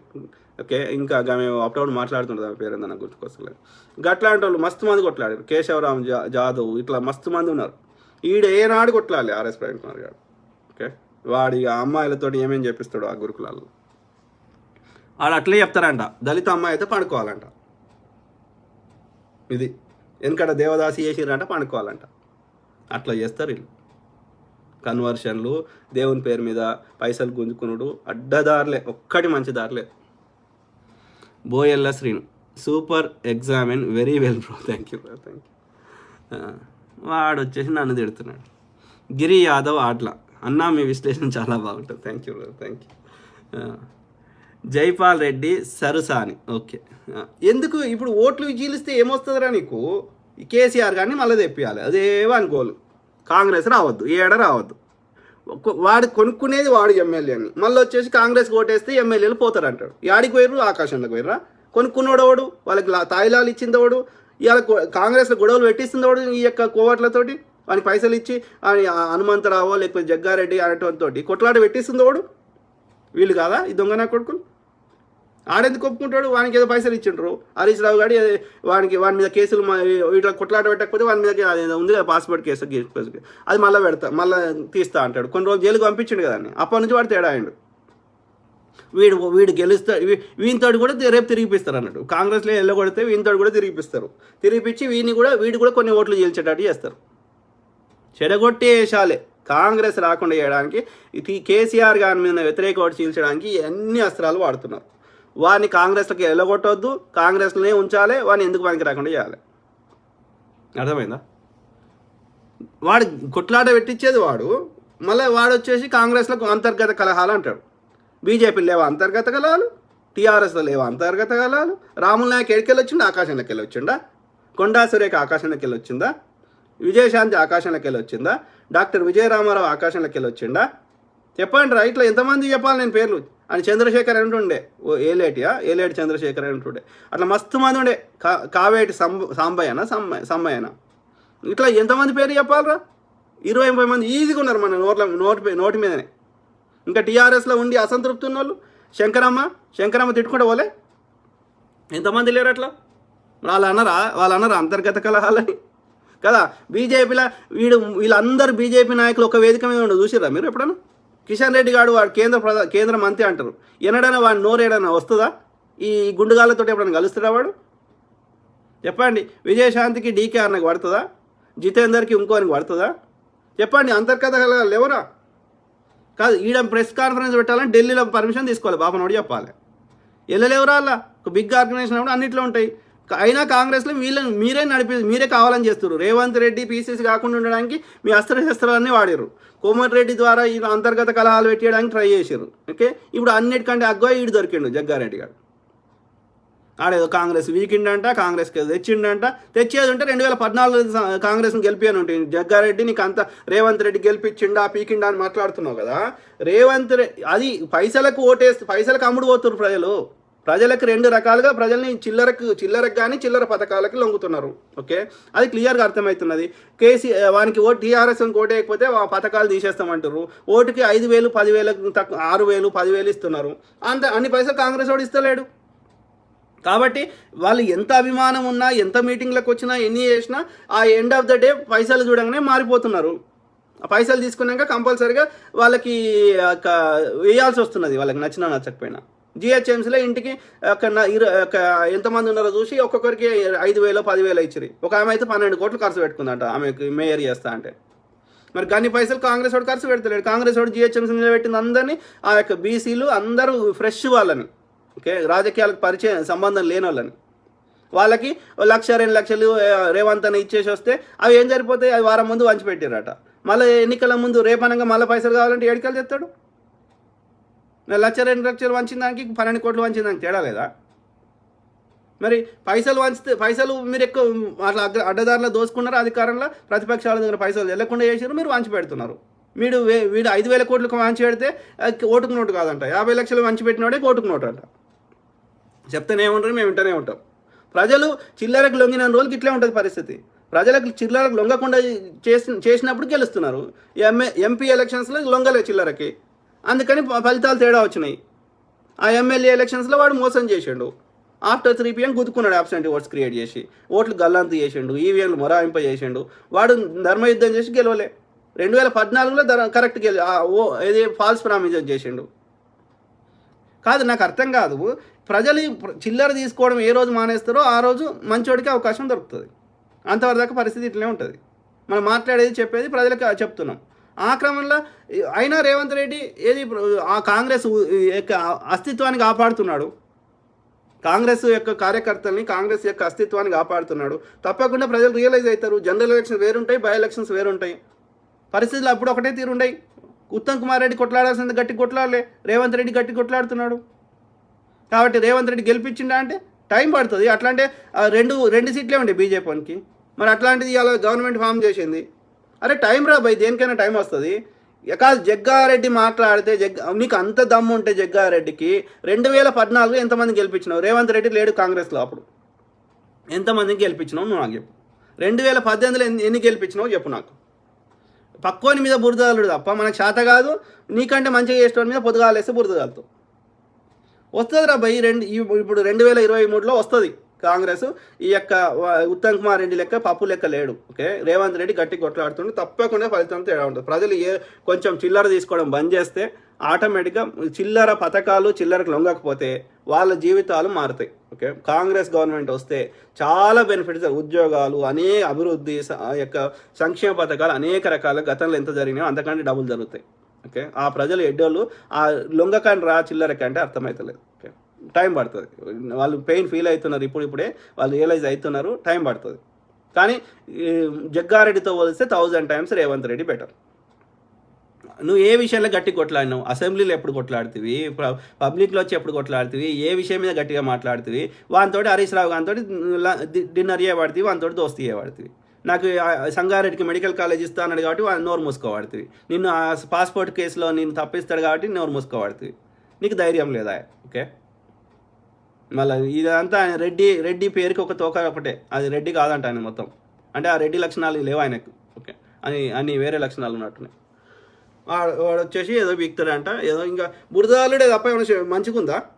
అట్లా ప్రతి పార్టీలు ఉన్నారు ఈ యొక్క కోవట్లు. ఉన్నద లోపాలన్నీ కాంగ్రెస్లో ఉంటాయారా?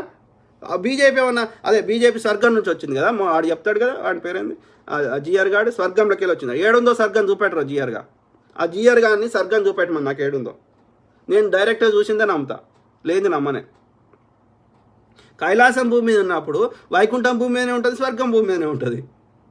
కైలాసం అంటే భూమి మీద ఉంటుందంట, మిగతా వేరే ఉంటాయంట. ఆ ముగ్గురు త్రిమూర్తులలో శివుడు విశ్వేశ్వరుడు అంత పెద్ద పవర్ఫుల్ అయినవాడే భూమి మీద ఉన్నప్పుడు మిగతా కూడా భూమి మీదనే ఉంటాయి. సూపెట్రా స్వర్గం. ఈ సమ్మక్క సారక్క అంటే దేవుళ్ళు కాదంట, ఈడ స్వర్గం నుంచి వచ్చిన వాళ్ళు దేవతలు అంట. ఏడ సూపెట్రా, ఏడ స్వర్గం ఏడుందో సూపెట్. పొద్దుగా లేస్తే ఐడోళ్ళని చేసి ఆడుకుంటున్నారు. వెనకడ చేసింది సాలిగా. సూరిబాబు అక్షర సత్యం. Thank you. గలీస్ నా కొడుకున్నాడు. Marx Don Shyam, good night bro. Sorry late అయిపోయింది. ఓకే, రఫీ సయ్యద్, ఎవరు శభాష్ అన్న, నీ కౌన్సిలింగ్ పొలిటికల్ లీడర్స్కి చాలా అవసరం. పాలిటిక్స్లో ఎంటర్ అయ్యే ముందు నీ దగ్గర ఎగ్జామ్ రాపియాలన్నా నువ్వు సెలెక్ట్ చేస్తేనే ఎంటర్, లేకుంటే షెల్టర్. అదే బ్రదర్, అదొక అన్ని జాబులకు ఎట్లయితే రిక్వైర్మెంట్ ఉంటుందో, అర్థమైందా? అన్నిటికంటే పెద్ద జాబ్ ఏంది? శాసనాలు చేస్తారు. ఎమ్మెల్యే అంటే ఏంది? మెంబర్ ఆఫ్ లెజిస్లేటివ్ అసెంబ్లీ, అంటే శాసనసభలో సభ్యులు, అంటే శాసనాలు చేసే సభలో సభ్యులు. అంటే వానికి శాసనాల గురించి పూర్తి అవగాహన ఉండాలి. అంటే వాడు మినిమం పొలిటికల్ సైన్స్ చేయాలి, ఒక డిప్లొమా చేయాలి, ఒక మినిమం డిగ్రీ చదువుకొని వాళ్ళు పొలిటికల్ సైన్స్లో ఒక గ్రాడ్యుయేట్ అయి ఉండాలి. శాసనాల గురించి, ఆర్టికల్స్ గురించి, రాజ్యాంగం గురించి పూర్తి అవగాహన వానికి ఉండాలి. అది ఇప్పుడు డాక్టర్ కావాలంటే ఓన్ పడితే వానికి ఇయ్యరు కదా. వాడు 5 ఏళ్ళు ఎంబీబీఎస్ చదివి, 5 ఏళ్ళు 4 ఏళ్ళు 5 ఏళ్ళు చదివి, ఆ తర్వాత 3 ఏళ్ళు హాస్పిటల్ ఏదో అంటారు కదా, దాన్ని రెసిడెన్సీయా ఏమంటారు కదా, అది చేసి 8 ఏళ్ళు చదివితే వాడు డాక్టర్ అవుతాడు. మామూలు డాక్టర్. ఓకే, మామూలు డాక్టర్ అంటే స్పెషలిస్ట్ కాదు. Heart specialist, cardiologist, neuro surgeon వాళ్ళు కాదు. వాళ్ళు చదవాలంటే మళ్ళీ ఇంకో 2-3 ఏళ్ళు చదవాలి. అంటే తక్కువలో 10 ఏళ్ళు చదవాలి వాడు. ఓకే, అప్పుడు వాడికి డాక్టరు చేసే అవకాశం ఉంది. 3 ఏళ్ళు వాడు ప్రాక్టీస్ చేయాలి. ఓకే, అట్లా పైలట్ వాడిని కుట్టినే ఇస్తారా పైలట్? అట్లా నువ్వు ఏ జాబ్ అన్నా తీసుకో, సాఫ్ట్వేర్లో వాడిని ఓన్ పడతాను తీసుకొని పని చేపిస్తారా, వాడిని ట్రైనింగ్ ఇయ్యరా? అట్లనే రాజకీయాల్లో కూడా ఎవడైనా రావాలంటే వానికి మినిమం డిగ్రీ క్వాలిఫికేషన్ ఉండాలి. వాడు ఒక డిప్లొమా కానీ డిగ్రీ కానీ పొలిటికల్ సైన్స్లో తీసుకోవాలి. ఒక 6 months 1 year కోర్స్ అన్న తీసుకోవాలి. వాడు ప్రమాణ స్వీకారం చేపిస్తే చెప్పింది చెప్పొస్తలేదు వాళ్ళకి. మాకు కేసీఆర్ వాడేమో మా ఇంట్లో పని మనిషి ఆ యొక్క ఊడ్చటమే స్కూటీ మీద వచ్చింది, ఇది అభివృద్ధి అని ఒకడంటాడు. కేసీఆర్ మంచిగా గొర్రెలు ఇచ్చిండు, చాలా గ్రేట్ అంటాడు. ఇంకోటి అంటాడు గొర్రెలతో పాటు మా కోళ్ళు కూడా ఇవ్వాలని ఇంకోటి అంటాడు. ఇది అభివృద్ధి. మనం కేసీఆర్ గారు రాకముందు గొర్రెలు తినలేదు ఒకటి తెలంగాణలో, మటన్ తినలేదు కదా. గొర్రె అంటే ఎట్లనో ఉంటుంది తెలియదు, షాప్ అంటే ఎట్లుంటుందో తెలియదు మనకి. గవి కావాలి మనకి. ఓకే, ఇది పరిస్థితి. గొర్రెలు ఫ్రీగా ఏమన్నా చేపలు ఏమన్నా మార్కెట్లో పైసలు పెట్టేది రావా? ఆడేమన్నా ఫ్రీగా పంచి పెడుతుండ చేపలు? కేసీఆర్ చేపలు పెంచిండ అంటే చేపలు ఏమైనా ఫ్రీగా ఇస్తుండ మనకి? పైసలు పెట్టే కొనుక్కోవాలి కదా. మాకు షేల పైసలు అయ్యేటట్టు చేయరా? చేపలు మరి ఇంటింటికి రోజు పంచిపెట్టు, మరి చూద్దాం. చెర్ల పట్టి పెట్టు, పంచిపెట్టి ఇంటింటికి మేము కొనుక్కోం. మళ్ళీ మార్కెట్లోకి పోయి మంది ఏమన్నా వాడు ఫ్రీగా పంచి పెడుతుండా? మళ్ళీ మన పైసలు పెట్టి కొనుక్కోవాలి కదా. అంటే మన చేతిలో పైసలు అయ్యేటట్టు చేయాలి. చేస్తుండా వాడు? మన దగ్గర పైసలు గుంజే చేసాలే ఉన్నాయి కానీ మనకి ఏమైనా గొర్రెలు వాడు ఫ్రీగా పంచి పెడుతుండా? చెప్పండి మిత్రులారా. సామాన్యుడు కామన్ మ్యాన్కి గొర్రెలు ఏమన్నా మనం పైసలు పెట్టే కొనుక్కోవాలి కదా. మటన్ కొనుక్కోవాలంటే, కోడి కూర కొనుక్కోవాలంటే మనం పైసలు పెట్టాలి కదా. చికెన్ కొనుక్కోవాలంటే మనకేమన్నా ఫ్రీగా పంచి పెడుతుండా అవి? అది అభివృద్ధియా? ఏ ఇంగిత జ్ఞానం లేని వాళ్ళని ఎందుకు చట్టసభలకు పంపిస్తారు అంటే ఆ ఎడ్డి జనాలు ఎక్కువ ఉన్నారు, వాళ్ళే ఓటేస్తున్నారు. చదువుకున్నోడు, ట్యాక్సీలు కట్టినోడు, మిడిల్ క్లాస్ వాడు, ఎబో మిడిల్ క్లాస్ వాడు ఓటేస్తలేడు. ఇది సమస్య. ఓటును నిర్బంధం చేసి పారదవ్వాలి. Thank you brother. Rafi Syed అంటున్నాడు. Nazeer Ahmed Shaik super. Thank you brother. Thank you. Gujarat బత్తాయి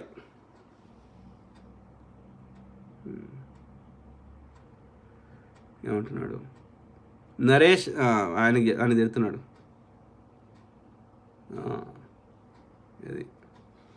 అదే బ్రదర్, బీఎస్పీ అనేది వాడికి వచ్చింది 3%. ఓకే, 2014 వచ్చింది 3, 2018 వచ్చింది 2.7, ఇంకా తగ్గింది 3%, ఇంకా 0.3%. 100లో 3 వేసి ర్యాంక్ బీఎస్పీకి. మొన్న బీఎస్పీ వాడు 13% ఓట్లు గెలిచిండు అక్కడ. లేకపోతే ఈజీగా గెలిచేది సమాజ్వాదీ పార్టీ. ఎందుకంటే వీనికి ఎంత 46 వచ్చినాయి, వానికి 33 ఎంతనో వచ్చినాయి. ఈజీ గెలిచేది. ఏమంటున్నాడు? మీ వల్ల ఏమి ఉపయోగం రా? ఆర్ఎస్ఎస్ ఎంఐఎం పార్టీ లెక్క యూపీలో అఖిలేష్ యాదవ్ను కూడా కొట్టిన పార్టీ మీది. నువ్వు ఒక దద్దమ్మ, మాయావతి ఒక పిచ్చి మొహం. Correct brother. గుజరాతీ బత్తాయి కరెక్ట్ చెప్పినావు. గుజరాతీ బత్తాయి కాదు కానీ నీది వేరే పేరు, కానీ కరెక్ట్ చెప్పినావు. ఓకే, సో వాస్తవం. వాళ్ళ బామ్మర్దికి టికెట్ ఇప్పించుకోవడానికి వికారాబాద్ నుంచి మెతుకు ఆనందం. ఓకే, ఆయనకి టికెట్ ఇప్పించుకోవడానికి కేసీఆర్ గారితో ఎంత లాలుచి పొందాడు. కేసీఆర్ గారు ఉన్న రోజులు వీడి గురుకులాలకు అధిపతి ఉంటాడంట వాడు. అర్థం చేసుకోండి. ఓకే, వాడు దొంగనా కొడుకున్నాడు. వాడు గురుకులాల పెట్టే పైసలు తింటున్నారు ఈ స్వేర్ హౌస్ ఈడు. ఓకే, పిల్లలకు పెట్టే తిండిలా వాడు ఈజ్ గుడ్ అట్ మార్కెటింగ్. అబద్ధాలు చెప్పట్లో నెంబర్ 1 అన్నాడు. ఆ V6 వాడు పొద్దుగా లేస్తే బీజేపీని ప్రమోట్ చేస్తాడు, పొద్దుగా లేస్తే ఈ యొక్క షర్మిలను ప్రమోట్ చేస్తాడు. వీళ్ళంతా ఒకటే, అక్కడి నుంచి వచ్చిన మాలా కన్వర్టెడ్. ఈ పెద్దపల్లి ఏరియాలో గోదావరి పరివాహక ప్రాంతాల్లో బతకడానికి వచ్చారు వీళ్ళంతా. వచ్చినోడు బతకడానికి వచ్చిన లెక్కుండు. కానీ ఇక్కడ ఎవడు గవర్నమెంట్ ఉండాలని వాడు డిసైడ్ చేస్తాడు. మేము ఆంధ్రప్రదేశ్కి వస్తలేము, ఆడ ఎవడు కావాలని మేము అంటలేము, మేము మంచిగా కావాలని కోరుకుంటున్నాం తప్ప మేము వాళ్ళ ఏళ్ళు పెడతలేము. విఘ్నేష్ గడిపే, ఎస్ అన్న, what ever you said about Shivaji is 1000% correct, but bhajan group won't agree and few agree, but they tell we should think in a good way. We should think in a good way. Again, slowly they want servant system. Good. I am only watching your live because well each and every channel is doing party bhajans. అదే brother Vignesh గడిపే. వాడు శివాజీని ఎత్తుకున్నది కేవలం బీసీల ఓట్ల కోసం, హిందుత్వాన్ని ఎత్తుకున్నది కేవలం హిందువుల ఓట్ల కోసం. గంతేగా. ఇవాళ ఎక్కువ మంది హిందువులే పేదోళ్ళు అవుతున్నారు, ఎక్కువ మంది ఇవాళ బీసీలే అట్లా. ఏది చట్టసభలో ఎలాంటి ప్రాతినిధ్యం లేదు. ఈ బీసీలకు రిజర్వేషన్ ఇస్తామని కొట్లాడుతుంటే అప్పుడు మండల్ కమిషన్ కింద అది అక్కడి ప్రజలను డిస్ట్రాక్ట్ చేయడానికి వాడు రామ మందిరాన్ని ఎత్తుకున్నాడు అద్వానీ గారు. ఈ చరిత్రలో ఎప్పుడు కానీ బీసీ ఎస్సీ ఎస్టీలని ఈ యొక్క అంటరానిగా చూపెట్టి అన్ని ముఖ్యమైన కీలక నిర్ణయాల్లో దూరం చేశారు. ఓకే, అర్థమైందా? సో అది గమనించండి. ఓకే, ఫస్ట్లో ఈ యొక్క నిన్న చెప్పినా మళ్ళీ చెప్తాను, మీకు కొంతమంది తెలియకపోవచ్చు. ఈ యొక్క యజ్ఞం రిలేటెడ్ చేసే కమ్యూనిటీలు ఎవరు అంటే మెజారిటీ ప్రజలు ఎవరు దూరం ఉండే, ఈ సభ్య సమాజానికి దూరం ఉండే. అంటే ఈ యజ్ఞాలకి వైదికం అంటే కేవలం యజ్ఞం రిలేటెడే. ఓకే, యజ్ఞం రిలేటెడే ఉన్నది కాబట్టి ఆ యజ్ఞానికి సంబంధించిన చేసేటోళ్ళు ఎవరు ఉండే అంటే ఈ యొక్క బ్రాహ్మణులు, క్షత్రియులు ఏమో స్పాన్సర్ చేసేటోళ్ళు, డబ్బులు ఇచ్చేటోళ్ళు రాజు. ఓకే, ఆ యజ్ఞం చేయడానికి యజ్ఞం చేసేటోళ్ళు బాపనోళ్ళు. ఆ యజ్ఞం అయిపోయాక ఆ జంతు బలి ఇచ్చినాక ఆ జంతువుని దాని చర్మాన్ని ఒలిచి దాన్ని యొక్క పాకశాలకి అంటే వంటకి కుకింగ్కి పంపేది కమ్యూనిటీ ఈ యొక్క ఇది మాదిగ. ఓకే, వీళ్ళందరూ ఒకటే టీం వర్క్ తోటి ఉండే యజ్ఞం రిలేటెడ్ పనులు చేసుకుంటారు. అందుకని ఈ ముగ్గురు కమ్యూనిటీలో ఒకరిదొకరు పెళ్ళిళ్ళు చేసుకుంటారు. ఓకే, అర్థమైందా? అరుంధతీ దేవికి, అదేవిధంగా ఈ యొక్క వశిష్ఠ మహర్షికి పెళ్ళి అయింది, గౌతముడికి అహల్యకి పెళ్ళి అయింది. ఓకే, అర్థమైందా? వాళ్ళంతా ఈ యజ్ఞం రిలేటెడ్ చేసేవాళ్ళు అన్నట్టు వీళ్ళంతా ఇప్పుడు చెప్పినాము ఈ కమ్యూనిటీలో. ఓకే, అయితే ఏమైంది, బుద్ధిజము జైనిజం మన దేశంలోకి వచ్చినాక ఓకే వాళ్ళు అంతవరదాకా ఈ మోక్షం రావాలంటే యజ్ఞం చేయాలి. అప్పుడు భారతదేశంలో అందరూ నాన్ వెజ్ తినేవారు, అంటే బాపనోళ్ళు, క్షత్రియులు, అదేవిధంగా మిగతా శూద్రులు, ఎవరైతే అప్పుడు దళితులు అనే కాన్సెప్ట్ లేదనుకుంటా. ఓకే, సో అందరు అన్ని కమ్యూనిటీ వారు నాన్ వెజ్ తినేవారు. వాళ్ళు ఏదైతే తినేవారో, వాళ్ళకి ఏదైతే అత్యంత పవిత్రమైందో దాన్ని దేవుడికి సమర్పించేవారు, యజ్ఞగుండంలో వేసేవారు. వాళ్ళ ఉద్దేశం ఏంది, పైన దేవుడు ఉంటాడు, ఆ పైన ఉన్నటువంటి దేవుడికి మనము ప్రశాంతంగా ఆయనను తృప్తిపరిస్తే మనకి సకాలంలో వర్షాలు చేస్తాడు, మనకు రోగాలు తగ్గిస్తాడు, మనని సుభిక్షంగా ఉంచుతాడు. కాబట్టి ఆ పైన ఉన్నోడికి మనకి ఆ దేవునికి ఇష్టమైన, అంటే మనకి ఇష్టమైన దేవునికి ఇష్టమైన మనము ఆ దేవునికి ఇవ్వాలి. ఎట్లా ఇస్తాం దేవునికి, ఆ పైకి ఎట్లా పంపాలంటే కాలబెడితే ఆ యొక్క వాయు రూపంలో పైకి పోతాయి అనేది వాళ్ళ కాన్సెప్ట్. ఓకే, అందుకని యజ్ఞం చేస్తారు. ఆ విధంగా ఈ యజ్ఞం కాన్సెప్ట్లో వైదికమే ఉండే. ఎప్పుడైతే ఈ ఈ జంతు బలులు, నరబలులు ఈ కాన్సెప్ట్ కొంతమంది ఇష్టపడలేదు. ఓకే, అప్పుడే ఈ శ్రమణ మూమెంట్ వచ్చింది. అంటే అరౌండ్ 500 BC టైంలో బుద్ధిజము జైనిజము ప్రబలింది. ఎందుకు ప్రబలింది అంటే వాళ్ళు ఏం చెప్పారు, ఆ యొక్క హింస అనేది లేదు, అహింస. దాంతోపాటు అంతర్ అంటే లోపలికి పోవాలంటే నీవు కళ్ళు మూసుకొని నీ అంతర్ధ్యానం చేస్తే నీకు మోక్షం వస్తుందని చెప్పారు. ఆ విధంగా కొంతమంది ఈ యొక్క హిందూయిజంలో ఉన్నవాళ్ళు ఈ ప్రాసెస్ అది నచ్చింది, ఆ బుద్ధిజం జైనిజం చెప్పిన ఫిలాసఫీలు నచ్చి కొంతమంది కన్వర్ట్ అయ్యారు. ఓకే, కన్వర్ట్ అయితే ఇక్కడ హిందూయిజంలో ఉన్న వాళ్ళకి, ఈ యొక్క బాపన వాళ్ళకి, వీళ్ళందరికీ హిందూయిజంలో ఉన్న వాళ్ళకి ఇక భయం స్టార్ట్ అయింది. ఓకే, భయం స్టార్ట్ అయింది, ఇంకా అందరు పోతారు, మొత్తం హిందూయిజం ఖాళీ అవుతుందని భయం స్టార్ట్ అయింది. అప్పుడు ఏం చేశారు, ఆ బుద్ధిజం జైనిజంలో ఉన్నటువంటి వాటిని వీళ్ళు ఇంప్లిమెంట్ చేయడం స్టార్ట్ చేశారు. ఆ క్రమంలో ఏమని చెప్పారు, ఎవ్వరూ నాన్ వెజ్ తినకూడదు అనేది తెచ్చారు ఈ బాపనలు. చెప్తే అప్పుడున్న హిందూయిజంలో ఉన్న మెజారిటీ ప్రజలు ఏమన్నారు, మేము తింటాము, మేము మీ యజ్ఞాలకి యాగాలకి మాకు సంబంధం లేదు, మేము ఫస్ట్ నుంచి తింటాము ఓకే అన్నారు. ఇంక్లూడింగ్ ఆ యొక్క యజ్ఞం రిలేటెడ్ క్షత్రియులు, ఆ ముగ్గురు ఉన్నారు కదా, శూద్రులు అంటే మిగతా మెజారిటీ కమ్యూనిటీ అట్లనే అప్పుడు తిన్నాం ఇప్పుడు తింటాం, మాకు సంబంధం లేదు, అవసరమైతే నువ్వు మానే అన్నారు. క్షత్రియుని అడిగితే నేను చేసేదే నేను చేసేదే దేశ రక్షణ, ఓకే, నేను సైనికులను చంపడం ఇదంతా, ఓకే, నేను చేసేదే హింస, అట్లాంటి నన్ను మానేయమంటే నేను మానేయ అన్నాడు క్షత్రియుడు. ఓకే, ఆ జంతు చర్మం ఒలిచేటోళ్ళని అడిగితే మేము ఎప్పటి నుంచో తింటున్నాం, మేము మానేయము, అవసరమైతే నువ్వు మానే అన్నారు. అట్లా అందరు చెప్పారు. ఓకే, మెజారిటీ ప్రజలందరూ ఎవ్వడు కూడా అనలే. ఈ బాపనోడు ఏం చేసిండు, హిందూ ధర్మాన్ని వైదిక ధర్మాన్ని కాపాడాలన్న ఉద్దేశంలో, ఆ బుద్ధిజం జైనిజంలకు పోవద్దన్న ఉద్దేశంలో వాడు అందరంటే వాడు సరే అని చెప్పి వాడు నాన్ వెజ్ తినడం మానేసి వాడి బాధ ఏంది, మళ్ళీ నెక్స్ట్ జనరేషన్ వాళ్ళ పిల్లలు తింటారు ఎట్లా అని చెప్పి వాడు 100 నియమాలు పెట్టుకున్నాడు. ఇక సెల్ఫ్ ప్రొక్లెయిమ్డ్. ఓకే, ఇది తినొద్దు, కోరికలు పెంచొద్దు, ఇట్లా 100 పెట్టుకున్నాడు బాపనానికి. ఓకే, ఆ విధంగా నాన్ వెజ్ బదులు మినప గారెలు అని చెప్పిండు. అట్లా నాన్ వెజ్ని బాపనోడు మానేసిండు. ఫస్ట్ మానేసిన తర్వాత కొన్ని రోజులకి వాళ్ళ యొక్క రాజు ఏం చేసిండు, వీళ్ళు ఇంత సాక్రిఫైస్ చేశారు కదా బాపనోళ్ళు, నాన్ వెజ్ మానేసిరు అని చెప్పి వాళ్ళని అందరికంటే ఫస్ట్ ఎక్కువ కులంగా పరిగణించిండు అన్నట్టు రాజు. Okay, treating differently. ఆ విధంగా అసలే ఈ జంతు చర్మాన్ని ఇంకోటి ఏమైంది అంటే ఈ యొక్క ఎందుకు అంటరానితనం అనేది ఎట్లా వచ్చింది అని చెప్పే ప్రయత్నం చేస్తున్నాను. అప్పుడు ఏమైంది, ఈ యొక్క వాళ్ళు మడి తడి ఆచారం పెట్టుకున్నారు, 100 నియమాలు పెట్టుకున్నారు. ఎందుకంటే మళ్ళీ నాన్ వెజ్ అంటే ఇక అది ఒక తప్పు, రాంగ్ అన్న భావాన్ని వాళ్ళ మైండ్లో పెట్టుకున్నారు. ఇక నాన్ వెజ్ మీద ఎలాంటి ఒక సుముఖత రావద్దు అన్న ఉద్దేశంలో నాన్ వెజ్ అంటే గలీజ్ అన్నది బాపనోళ్ళు నియమ నిబంధనలు పెట్టుకున్నారు, అట్లా వాళ్ళు నాన్ వెజ్ తినకుండా ఉండడానికి. ఓకే, అర్థమైందా? ఆ తర్వాత వాళ్ళ పిల్లలు, వాళ్ళ జనరేషన్స్ మళ్ళీ నెక్స్ట్ ఈ యొక్క మిగతా కమ్యూనిటీతో సాంగత్యం చేస్తే ఓకే వాళ్ళకి తినే అవకాశం ఉంటుంది అన్న ఉద్దేశంలో ఏం చేశారు, అగ్రహారాలు అనేటువంటి సపరేట్గా సపరేట్గా అంటే ప్రజలు వాళ్ళు సపరేట్గా జీవించడం స్టార్ట్ చేశారు. బ్రాహ్మణులు అగ్రహారాలను పెట్టుకున్నారు. ఓకే, అట్లా మిగతా ఈ యొక్క జంతు చర్మాన్ని వలిచేటోళ్ళు వాళ్ళు సపరేట్ అంటే it is a mutual agreement.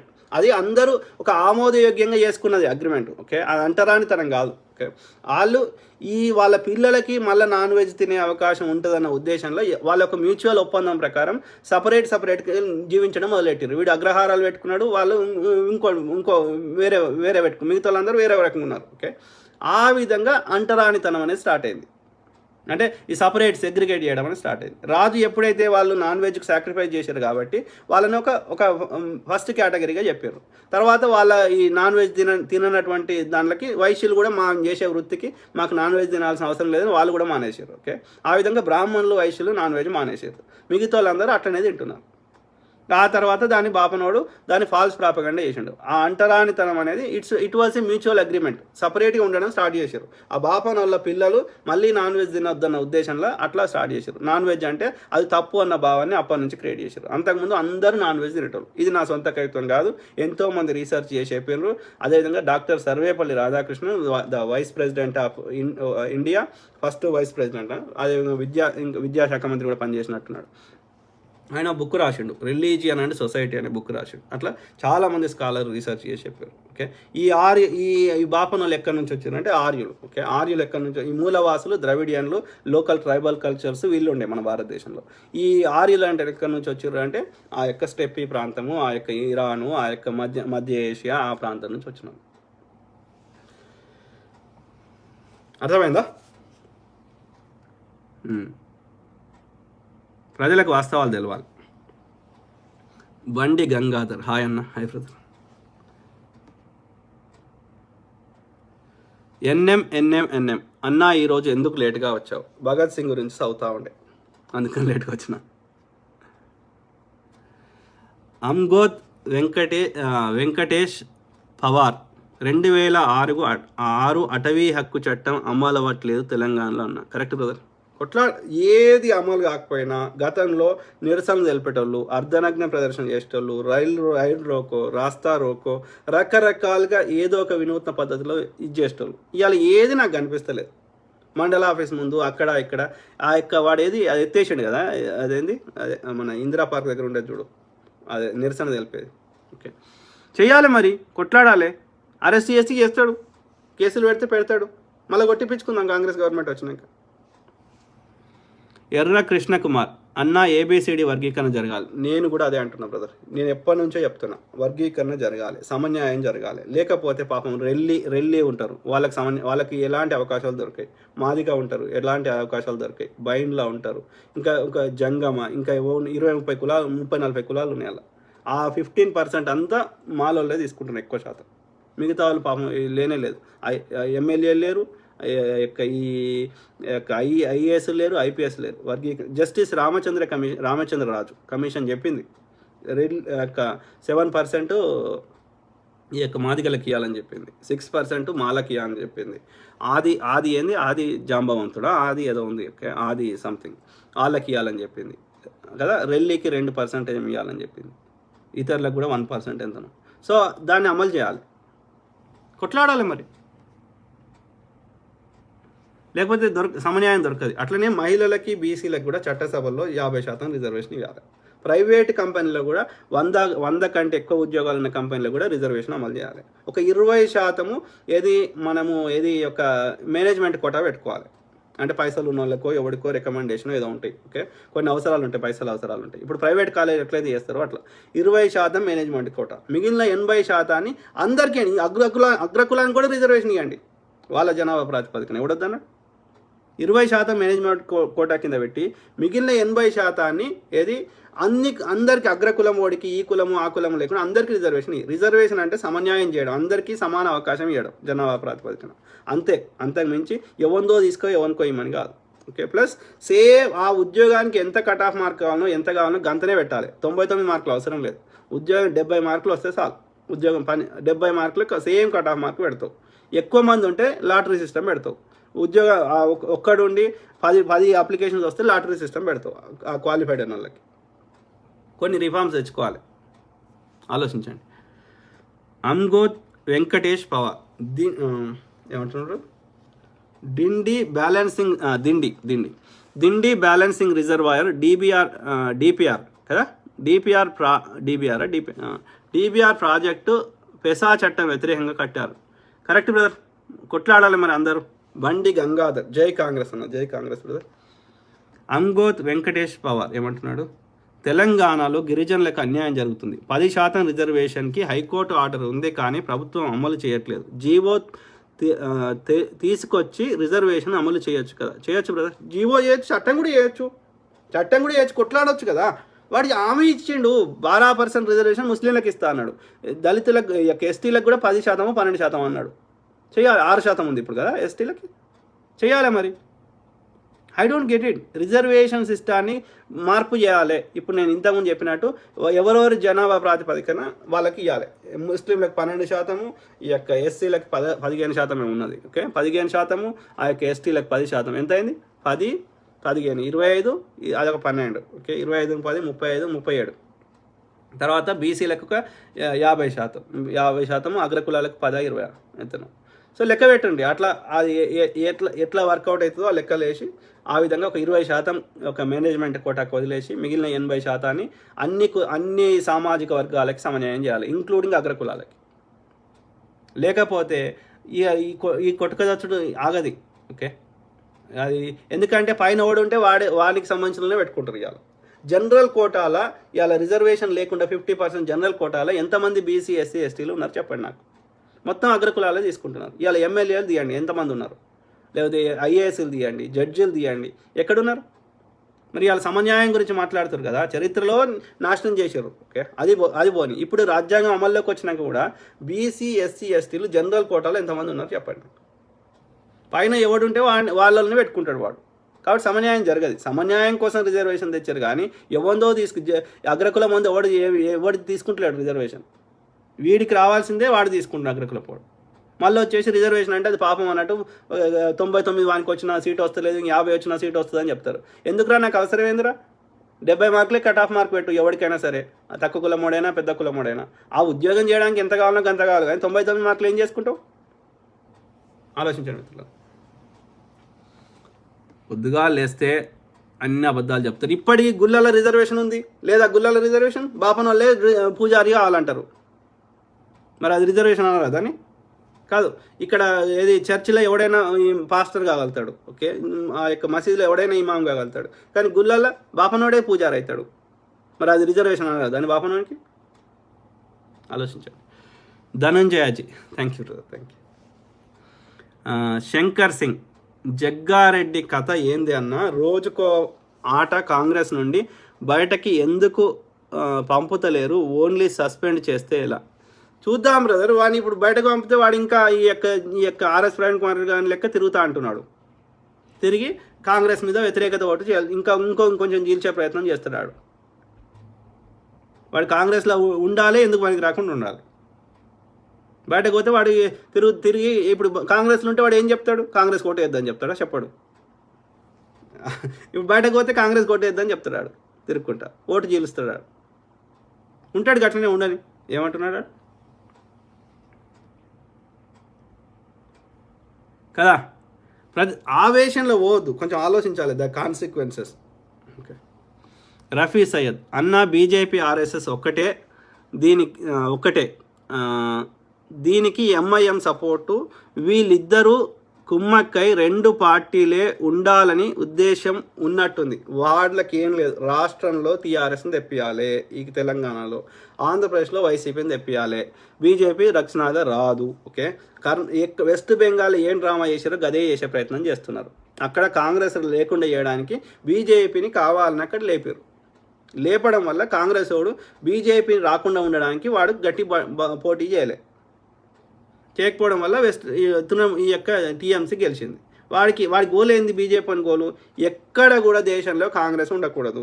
ఉండకపోతే మిగతా ఏ పార్టీ వల్ల అయినా సరే వాడికి కేంద్రంలో వాడికి అనుకూలమైన నంబర్స్ రాకపోతే మిగతా పార్టీలు కేంద్రంలో ఎంపీలు సపోర్ట్ చేస్తారు బీజేపీకి.